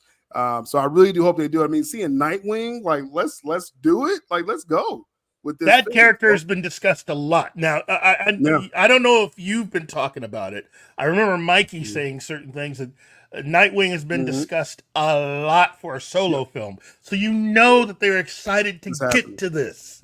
Okay? Yeah. I just want to see a Bat family movie is really what I want to see. I want to see all the characters on screen together, because really you could take all of the Batman related stuff and place it outside of DC and make it its own universe. There are enough characters and stories. His rogues gallery alone can keep anybody doing anything related to Batman, as long as you stick close to the comics. You could be busy for years doing nothing but just cranking out the movies. And I'm telling you right now, you could do anything with this stuff. You can just go super dark. You can just kind of go light. You can go anywhere. I want to see the Signal. That's how excited I am. I want to see the Signal. And with Damian, like, you know, again, what I'm hearing, it's probably already out there, but you know, they're going the Assassin's route. They're going the League of Assassins route. Yeah. With Damian. That's his backstory. Yeah. So it's like, And if you can let's go tie with that that. into the rest of the DC universe, oh geez, oh I'm trying There's to a put lot the of signal potential. up for you, Keith. no, not that signal, the signal. So The guy that AKA Daytime Batman. That's the only way to describe him is Daytime Batman, because the signal is first of all, he's Black Batman. Yeah. Before we got Black Batman, and I thought it was a good character. You know, but then again, I love the Bat family. I love the Bat universe. You know, I do too. And JJ in the chat said exactly what I was thinking, that I want Red Hood. I want a live action Red Hood. Yes. That is my favorite Batman story arc of all time is Jason Todd to Red Hood. Dani, would you like to also see a real Batwoman come to life in this? Real Bat. Oh, spoiler will be great. Let's get Batgirl in there, you know. Catwoman has to be a part. You know, it's a lot. It's a lot that they can do. Yes. I'm pulling for this. I'm pulling for Muschietti to get this together if he stays on this project. Look, I'm gonna pray for his health. And I'm gonna pray that Ann Sarnoff doesn't come in again and go, "Hey Andy, wouldn't it be nice if you were to add a few more things in here that would make it possible for me to allow this movie to be released?" You already know that's happening because it's gonna be all about them toys, that merch, about them toys, ladies and gentlemen. Yeah, get that money ready. Everything. Hey, you're gonna get a quarter owls doll and everything. Hey. That's really what I want to see. I know you're not going to do it in the first movie, but Court of Owls is, oh my goodness. Oh my goodness. That's like Illuminati. Yeah. Secret society type thing. Yeah. So much potential with that, man. Yeah. I'm so like I said, this is the one I'm pulling for you. Like I said, I'm not even going to hide it. Like this is the one of the whole slate of everything Gunn's talking about doing now. I'm like, just do this film first, then figure out everything else. It's not faith, Omari. It's not faith. We just hope. That's it. Just hoping. Yeah. We have low expectations. All of you know what? For those of you out there that are really getting a little off on a lot of this stuff, I got a new movie coming. It's called Paint the Movie. So I paint a wall, and then you guys get to watch it dry. Just watch it dry, right? That's deep. Going to something that hopefully is not like paint drying. The Penguin, they had a reminder today about, hey, this is still coming out this year. I believe it's 8 or 9 episodes. I forget what it said, but it's still coming out this year. The tone, I think it's gonna be great. Colin Farrell, he was the best part of Reeves Batman when I wasn't dozing off. What's your thoughts on this, Dani? Like, you looking forward to this series? I am. If for nothing else than the special effects, prosthetics, makeup, because we all know that's my jam. He did phenomenal. He was the best thing about that movie. I'm really looking forward to it. I'm looking to see the seedy underbelly of Gotham City. Like, give me more of that, please. A lot of potential there. They can, again, do different stories. Keith, you got a thought with this? He might have one or two. I like Colin Farrell, and I agree. He probably was the best part of that movie. In fact, he's the only thing that kind of sort of worked for me. Same. But as much as I enjoyed his character, I would rather have seen Colin Farrell get cast to dye his hair and be Constantine. Oh man, that would work. That would work. Yeah. Man. And just go to lighten it. You can pull that off. Dye persons and shoes me color hair. I want to see a lot of characters that have never really gotten a chance to shine over these last however many years that Warner Brothers has owned it. I want to see them just do something with the rest of these characters. Look, no matter who gets it, Batman Batman. Superman is Superman and Wonder Woman is Wonder Woman. It's great. We all know the stories. We all have fun. We're all gonna, and the Academy's already honored Warner Brothers for at least their Joker portrayals. But I want to see some more. There are a lot of other characters. I want to see a Green Lantern Corps movie. Oh yes. I don't want to see one Green Lantern. I want to see Yeah. all of them. There's so many stories they could do with that. Yeah. All of them. It's the movie. I want to see Hal. I want to see John. I just want to see them all. And I want it to be fun. I want it to be big. I want it to be everything that it could be. I want the John Stewart from the comics. As much as I enjoyed the Justice League cartoon, that was kind of a pseudo John Stewart. I want to see the John Stewart from the comics. Amen. I want them to do that storyline where he's married and his wife ends up getting killed and he ends up blaming the person that killed her because she's also a fellow Green Lantern. Mm-hmm. And I want to see the anger, and I want to see the John Stewart that had all of Oa absorbed in him. Rage. Oh, geez. There's so much going on with that character that they've never touched because they've spent all their time trying to turn John Stewart into the replacement for Hal Jordan. Because, he never was. We got it. Green Lantern is an underused character. He was a strong all of them are. All of them are. All of them are. Well, they forgot how to write Hal. Well, probably like in the 90s, probably, Keith. They just forget, like Jeff Jones, let's just make him go insane. They forgot how to write him. But John Stewart has always been strong in the comics to me. Oh, me too. Yeah, he's been a strong character with that. And he's my favorite Green Lantern, hands down. This Lantern series, which again I'm hearing, I was hearing about Booster Gold this whole time. That's finally information's getting out about that. Lanterns is another series that Gunn he's ramping up to get this wave of DC stuff out. A lot of series, but I think it's a little like, I'm not saying I'm mad that there's a Lantern series. I'm saying that's a little disservice. Like, this should be a film. This should be big. You know what I mean? So that's the only drawback I have with that. But I would love to see some Lanterns. Yeah. That'd be great. The only problem I have with the Penguin show is I've seen Bat 7.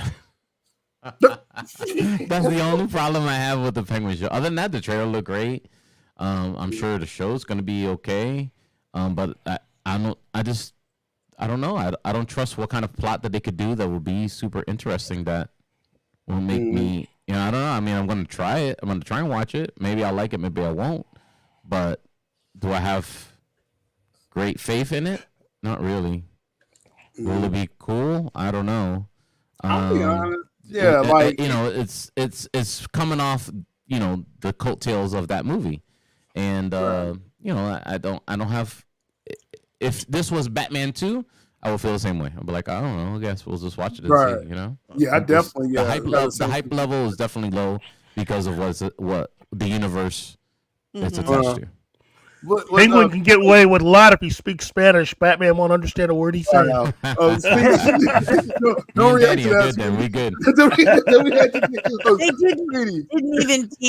didn't even teach Pattinson the basic. Me habla español muy poquito. Not even one. A little bit. Don't mind the Spanish. Other actors learn Italian in college, right? Don't understand.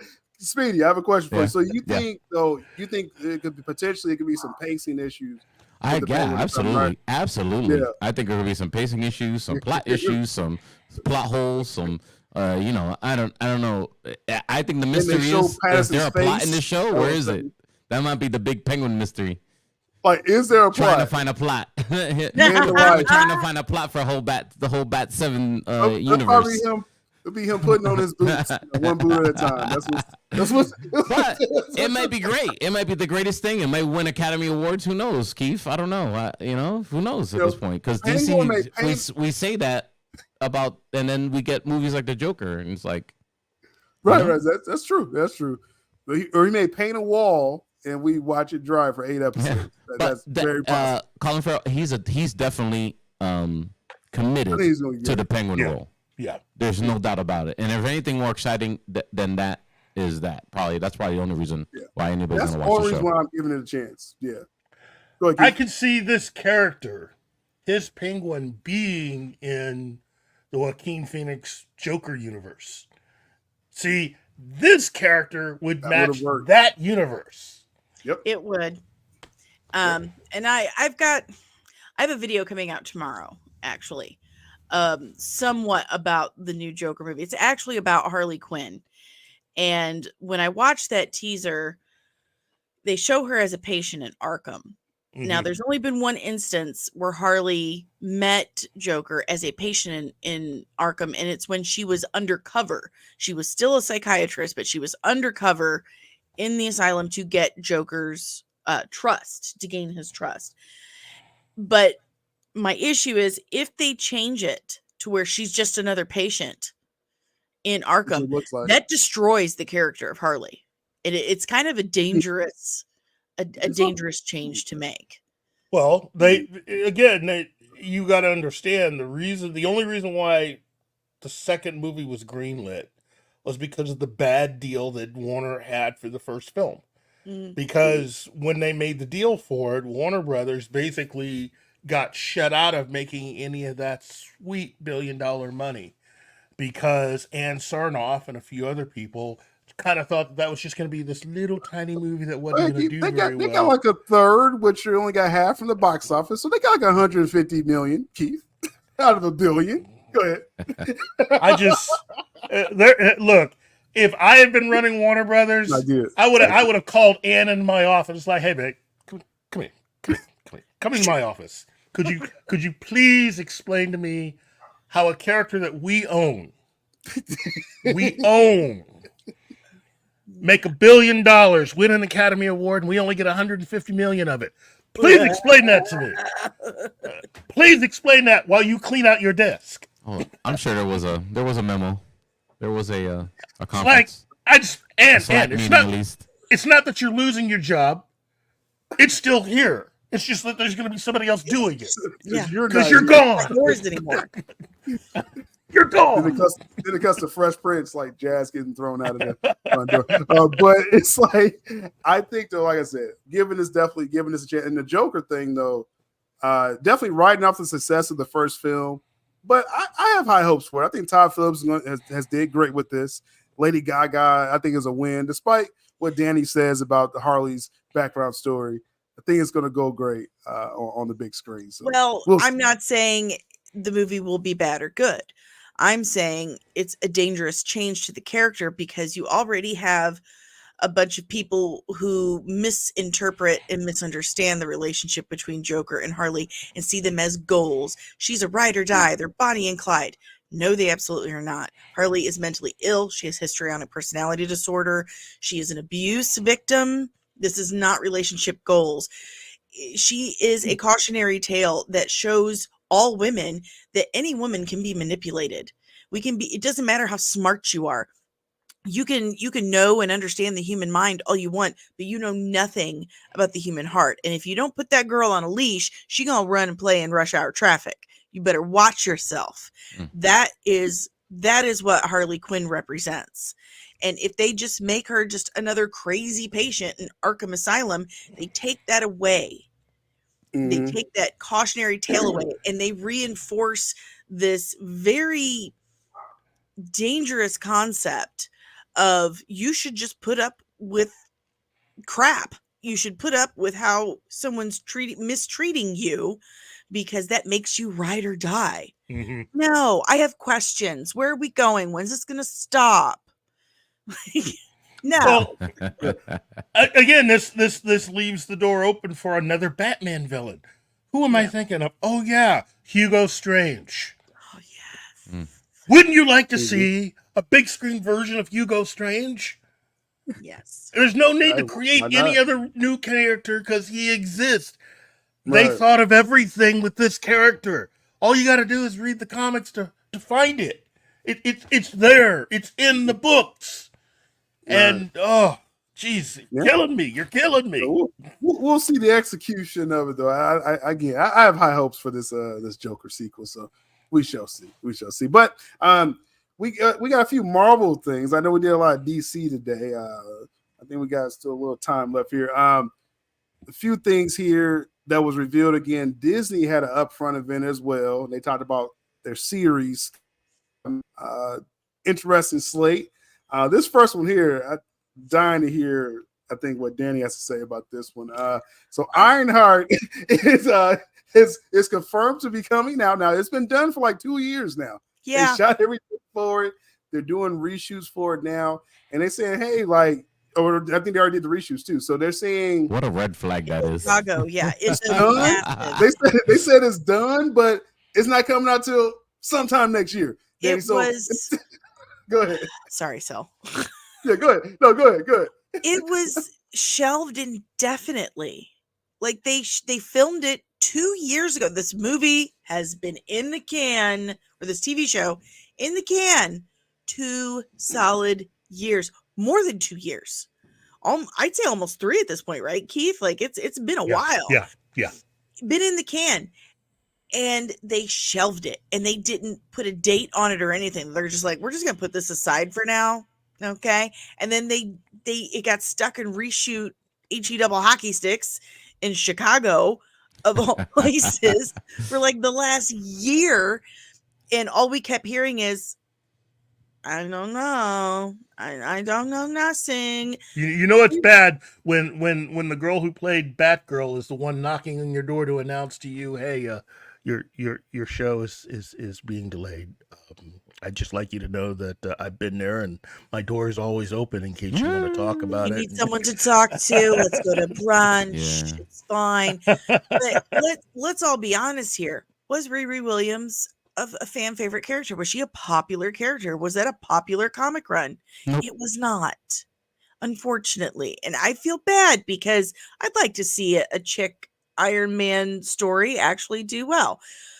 Unfortunately, it was not the case for Riri, and I didn't like her suit in Wakanda Forever. I thought it looked like a GoBot. It looked kind of like a GoBot. Wow, GoBot. Yeah, and like I said, last I heard, it got shelved. So I don't have a lot of faith. That's the word in this series. Agatha too. I really want to be excited for it. It comes out around my birthday. I love Catherine Hahn. I like her version of Agatha, though she's totally different than the comics. I like Catherine Hahn. I like what she did in WandaVision. It was fun.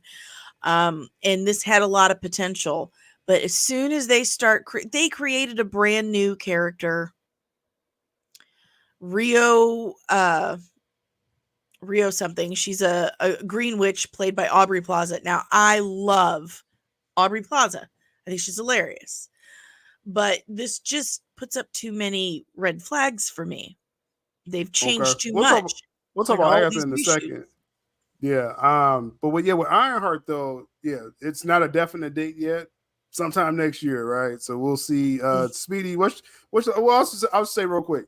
I think the actress actually did great in Wakanda Forever. Oh, yeah, but her suit looked like a robot. Did we need a separate project? Ironheart show? Just her. No. Yeah. I don't understand why. What was the great idea behind this show? And obviously, it probably wasn't a great idea when they actually finished it and they looked at it and they said, we need to put this on hiatus for a while until we can figure out how we're gonna fix this in post and reshoots. Luke Cage, Ironheart. Luke Cage, Ironheart. Which one would you rather see? Luke Cage, Luke Cage, Cage, and Luke definitely. Cage. Yeah. All the way. Well, those two choices, I think Ironheart is their device, their vehicle to finally bring in Mephisto, because Sacha Baron Cohen's in it. He's cast. He's playing Mephisto. Right. He's in it. It's some allegedly. kind of whatever. He's in it. But they're using this as a way to bring in Mephisto. I'm like, isn't there a better way to do that? You should have. What about Agatha? Wouldn't that be a better way? Wouldn't that solve a lot of problems with both shows? Like, Blade. Oh, wow. A lot of different things.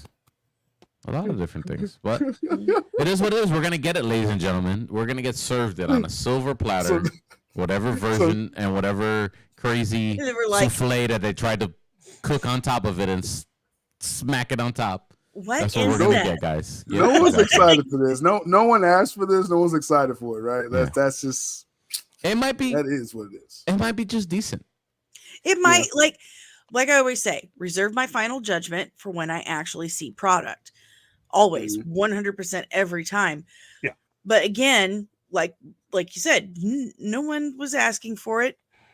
Not many people liked her books. So why? No, we got Jay. We got a challenger. The challenger entered the arena. JJ says all this Riri Williams hate. I can name 5 MCU characters worse. I don't hate That's her. popular to her. Now, I real don't hate quick, I think she was great as a support character, and I think Support what that Danny was mentioned. interesting. Yeah, sure. If I caught what you said, Danny, was how is her comic book popular? It's not. No. Riri Williams is not a popular comic book character. I mean, I'm just saying. And now I like the actress again in Wakanda Forever, so I get why you want to keep this actress around, Right. like a whole show by itself. I don't think you need that. Well, like Speedy said, she's a great support character. There's nothing wrong with that. Yep. There's absolutely nothing wrong with that. Unless we give away JJ Emmys and Oscars for supporting characters. if you name like a few, my Marvel comic, like actual comic books, I read more DC than Marvel, so maybe there are some worser characters. But I know Riri Williams didn't sell as far as comics. There you go, David Catalan. This will be the Echo show all over again. I have my completely own agree issues with Echo. Don't get me started. That's I'm an probably amputee. exactly what's happening. I have the same exact amputation as Alaqua Cox, and there are a few things that they did to her in that series that just really No. As far as like the cut and paste type thing they did, because you could tell they literally shot something else and they kind of just pieced this series together, especially the first episode. Kind of like the new Captain America movie. All those times they kept saying, what? You said that out loud? Oh my goodness! all the times they kept saying that Alaqua Cox is a trained martial artist. Okay, she has been for a very long time, and they said she did all her choreography, she did all this, all that. I watched that first episode, and I paused it, and I freaking cried. I'm not kidding. I started really, really crying because here I've been. I have the exact same amputation as Alaqua Cox. I studied Aikido many, many years ago. I'm old now, so but all my life I have been told and treated like I can't do these things, or talked to like I'm stupid, or treated like I'm a baby because I have this amputation because I'm disabled. So obviously I can't do these things. I'm not a real person. I can't do these things. So I was very excited to see an amputee martial artist lead a show. An amputee lead a show for the first time ever. And she was like me. So how exciting. You watch that fight sequence between her and Daredevil. It's not her the whole time. As soon as they pan out, it is a stunt actor. And you can see the right foot bend and fold. And let me tell you something. These feet don't do that. They don't do that. We will fall and break our nose if they did that. And that really upset me. You lied to people. You lied. And then you took that moment not away, not just from her, but from every single woman like her who was excited to be able to show the world what we can really do. And they took that away and they crapped all over it. So yeah, because there's a lot of patchwork with that show. And like you said, I think I remember the scene you're talking about, the Daredevil scene, which is actually a good scene, but you know, the technical nature of it, I can see what you're saying. I think that was like reshot late as well. So they like rushed through that and didn't take the time, you know, to be like, okay, what would an amputee do? You know what I mean? So yeah, that was an L. That whole Echo thing was an L. Why wouldn't you just ask the child? She's an amputee. She can tell you, okay? Involve her a little bit in the conversation. But you can absolutely tell that movie was chopped up for parts and for sure put back together wrong. Yeah, and they didn't ask anyone because Feige was like, I didn't read this comic. No, it's fine. All right, so we got Agatha. We got the Agatha show.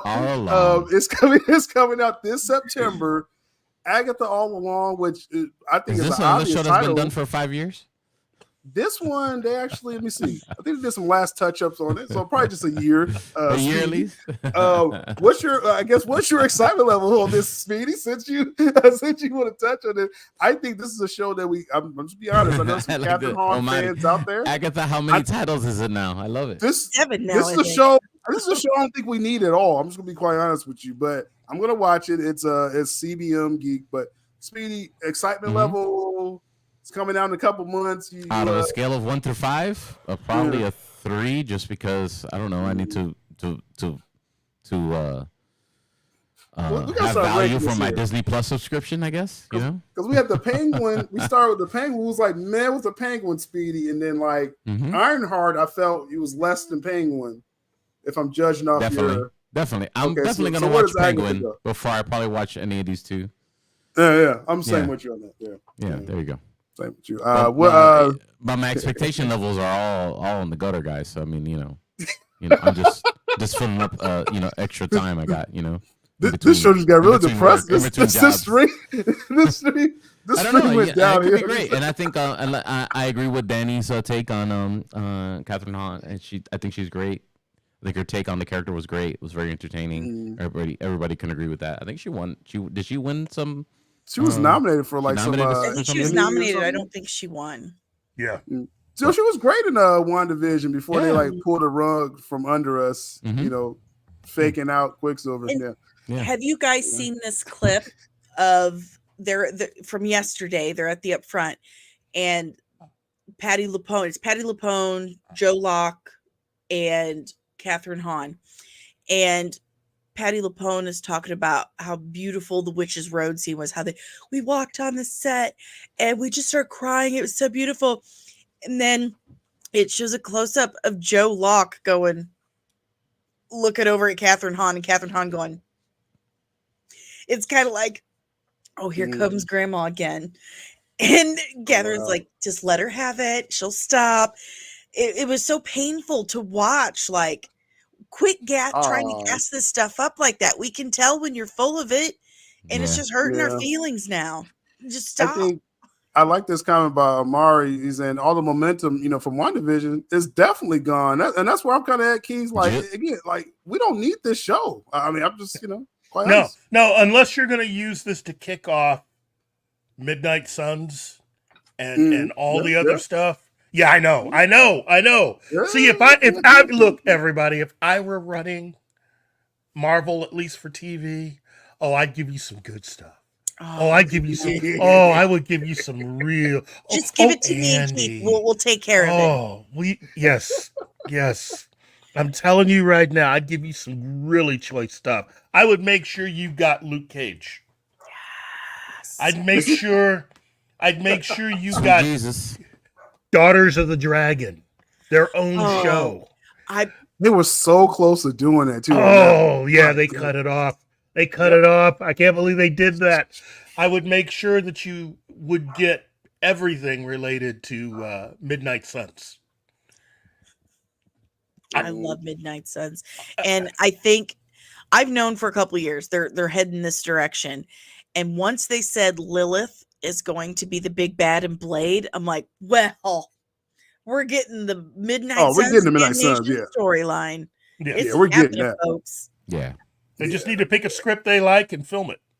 Yeah. Or they have to recast. Keith, Mahershala Ali needs to pick a script that he likes. Keith, I trust Mahershala. I trust him. I have loved him ever since he was on the 4400 20 years ago. Yeah.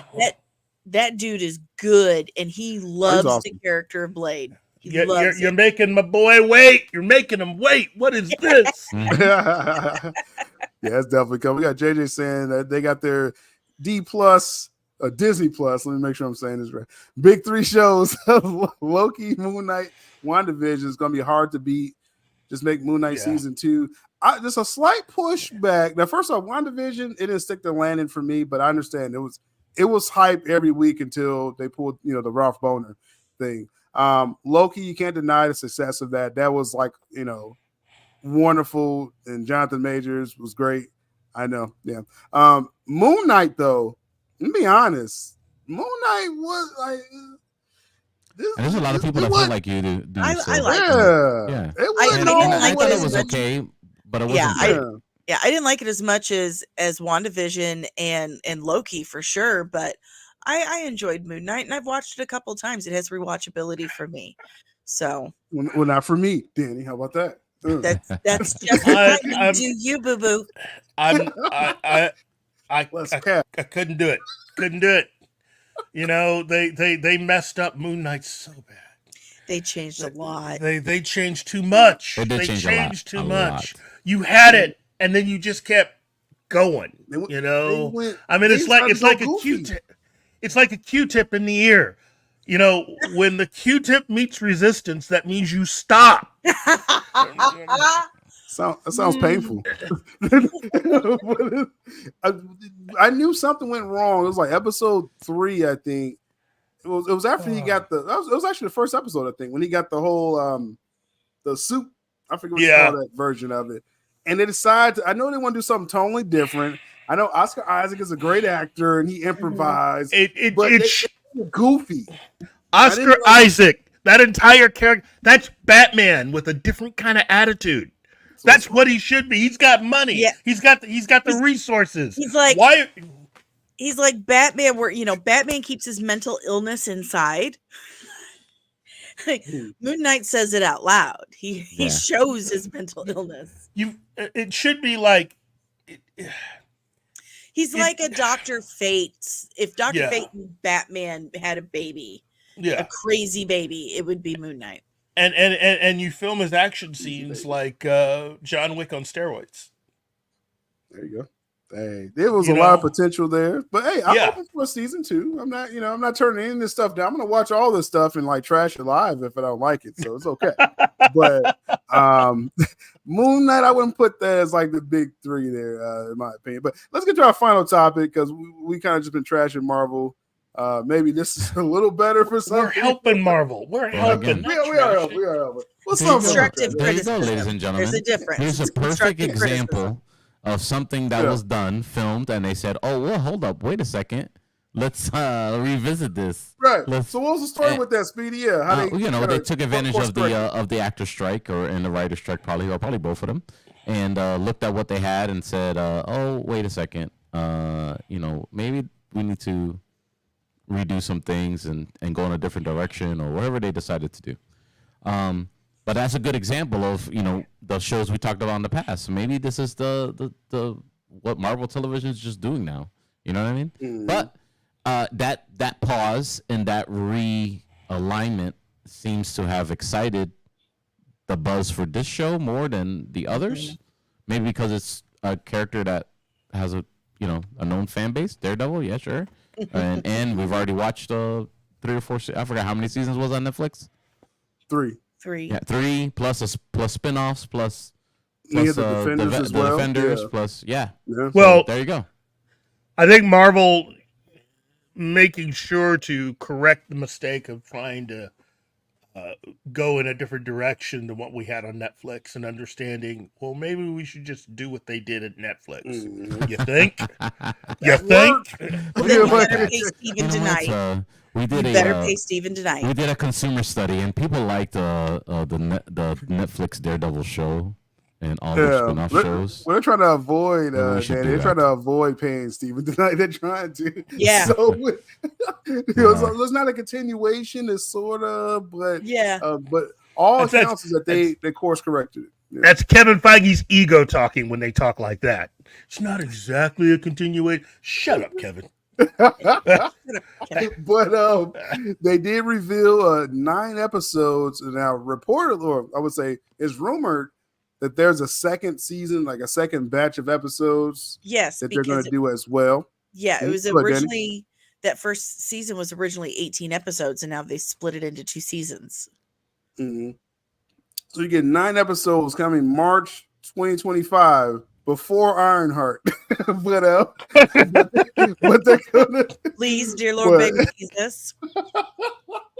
It's like Ironheart, like been done. They just finished Born Again. It's coming out.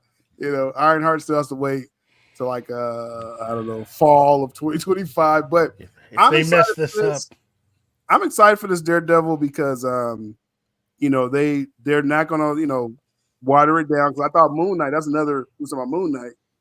They should have made that mature. They Mhm. watered down Moon Knight as well. You know, I agree with that. I'm gonna do this with this. You know what I mean? And so I'm looking forward to this. You know, 9 episodes. Supposedly they're setting them up to cross over with Spider-Man 4. We'll see, and Kingpin.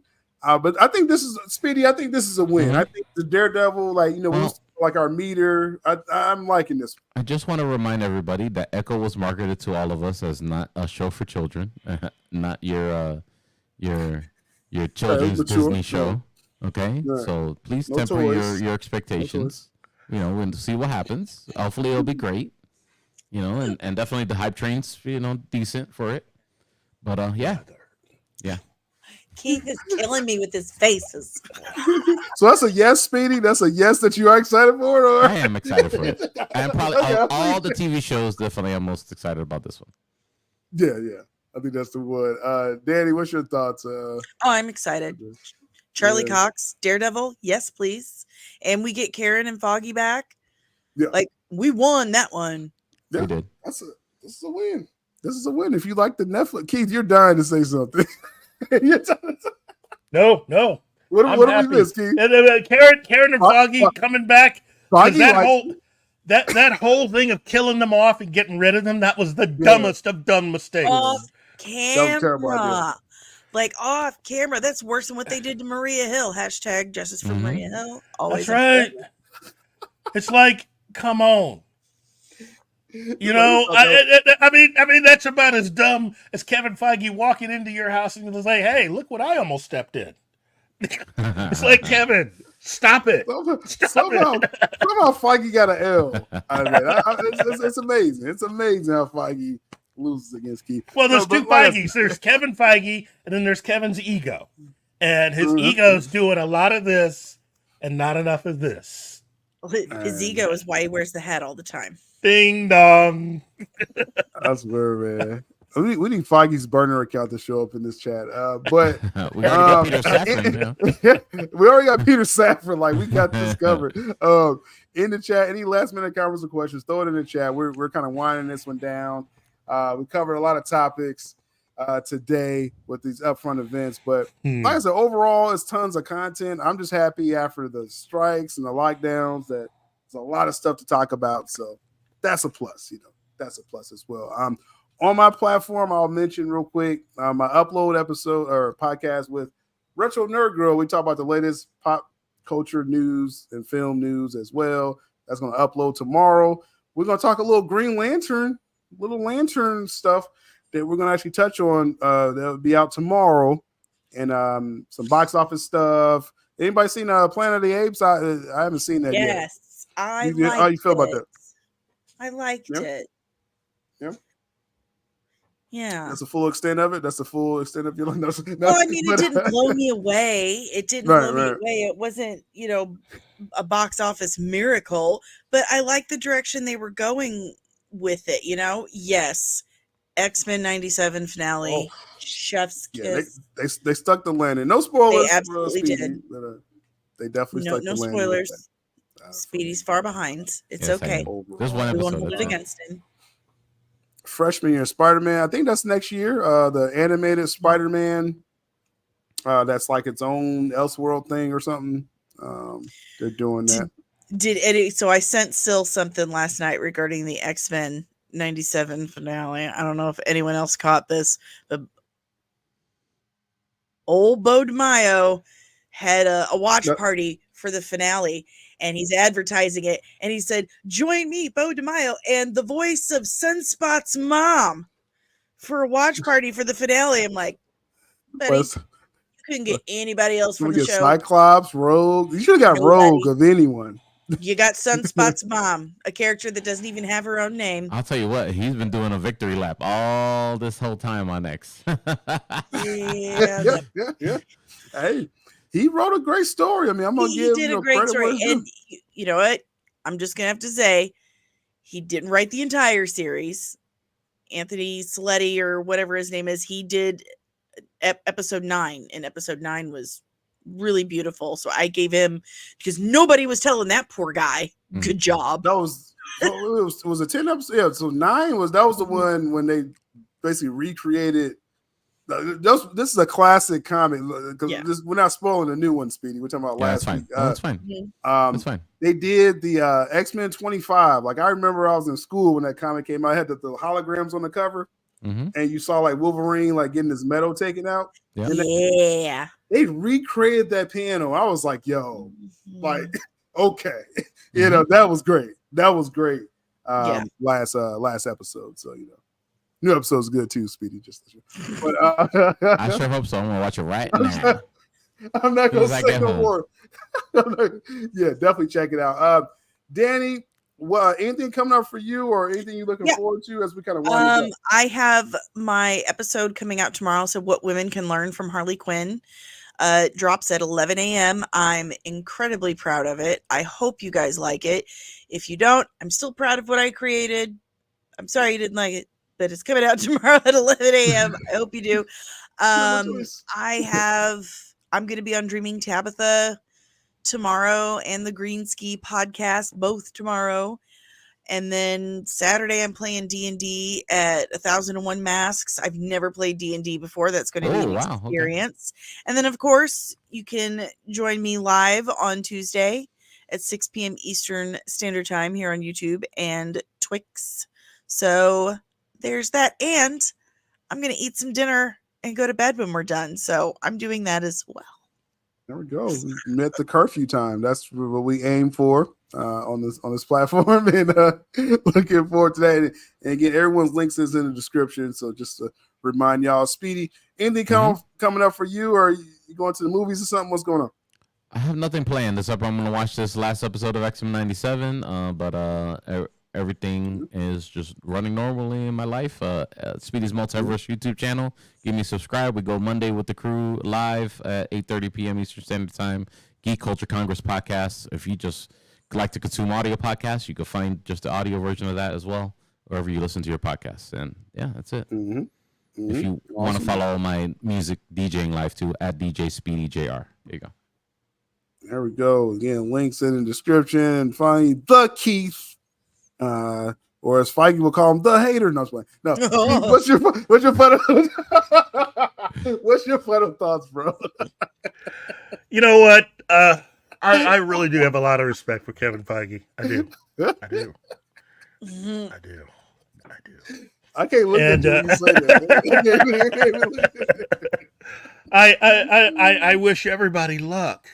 And if you really want to find out what else I have to say, you'll have to check out Morning Coffee with Keith every Thursday morning at 10 a.m. Central Standard Time. Oh, yes. The perfect time. I love it. Oh. Yes. Tomorrow we are doing the top 10 mentors / teachers in pop culture fandom. I mean, pop culture character fandom. So I'll be listing off the top 10 best ones. Took me a while to come up with this list, and I hope you enjoy it. Cool. Definitely check that out as well. Again, everyone's links in the description. Pop Culture Minefield, Speedy's Multiverse, and Dani's Comics and Cosmetics. I'll never mess that up again. But much appreciated. Appreciate everyone in the chat again. I do appreciate the spirit in this, actually, and there's gonna be different opinions. Like, I don't agree with any of these guys, like, ever. So it's okay. Like, it's okay. But I do appreciate, like I said, that, and we can have dialogue about it. It's not, it's not about attacking Keith's opinions every time he talks about Marvel. That's not what I'm trying to do, but it just happens. But much love to everyone. Definitely, if you're coming in late, you're showing your knowledge on this now. You say, "Oh, I can't say that back to that." Huh? You show Jack Kirby on me. If y'all came in a little late, go to the beginning. Y'all will definitely got to hear our thoughts about Superman if you missed it. Yeah. Buenas tardes. Buenas noches, David. Peace. That's more. Hey, Batman. On behalf of Batman, I have to say, what? What did he just say? What did he just say? Good night. When I tuned.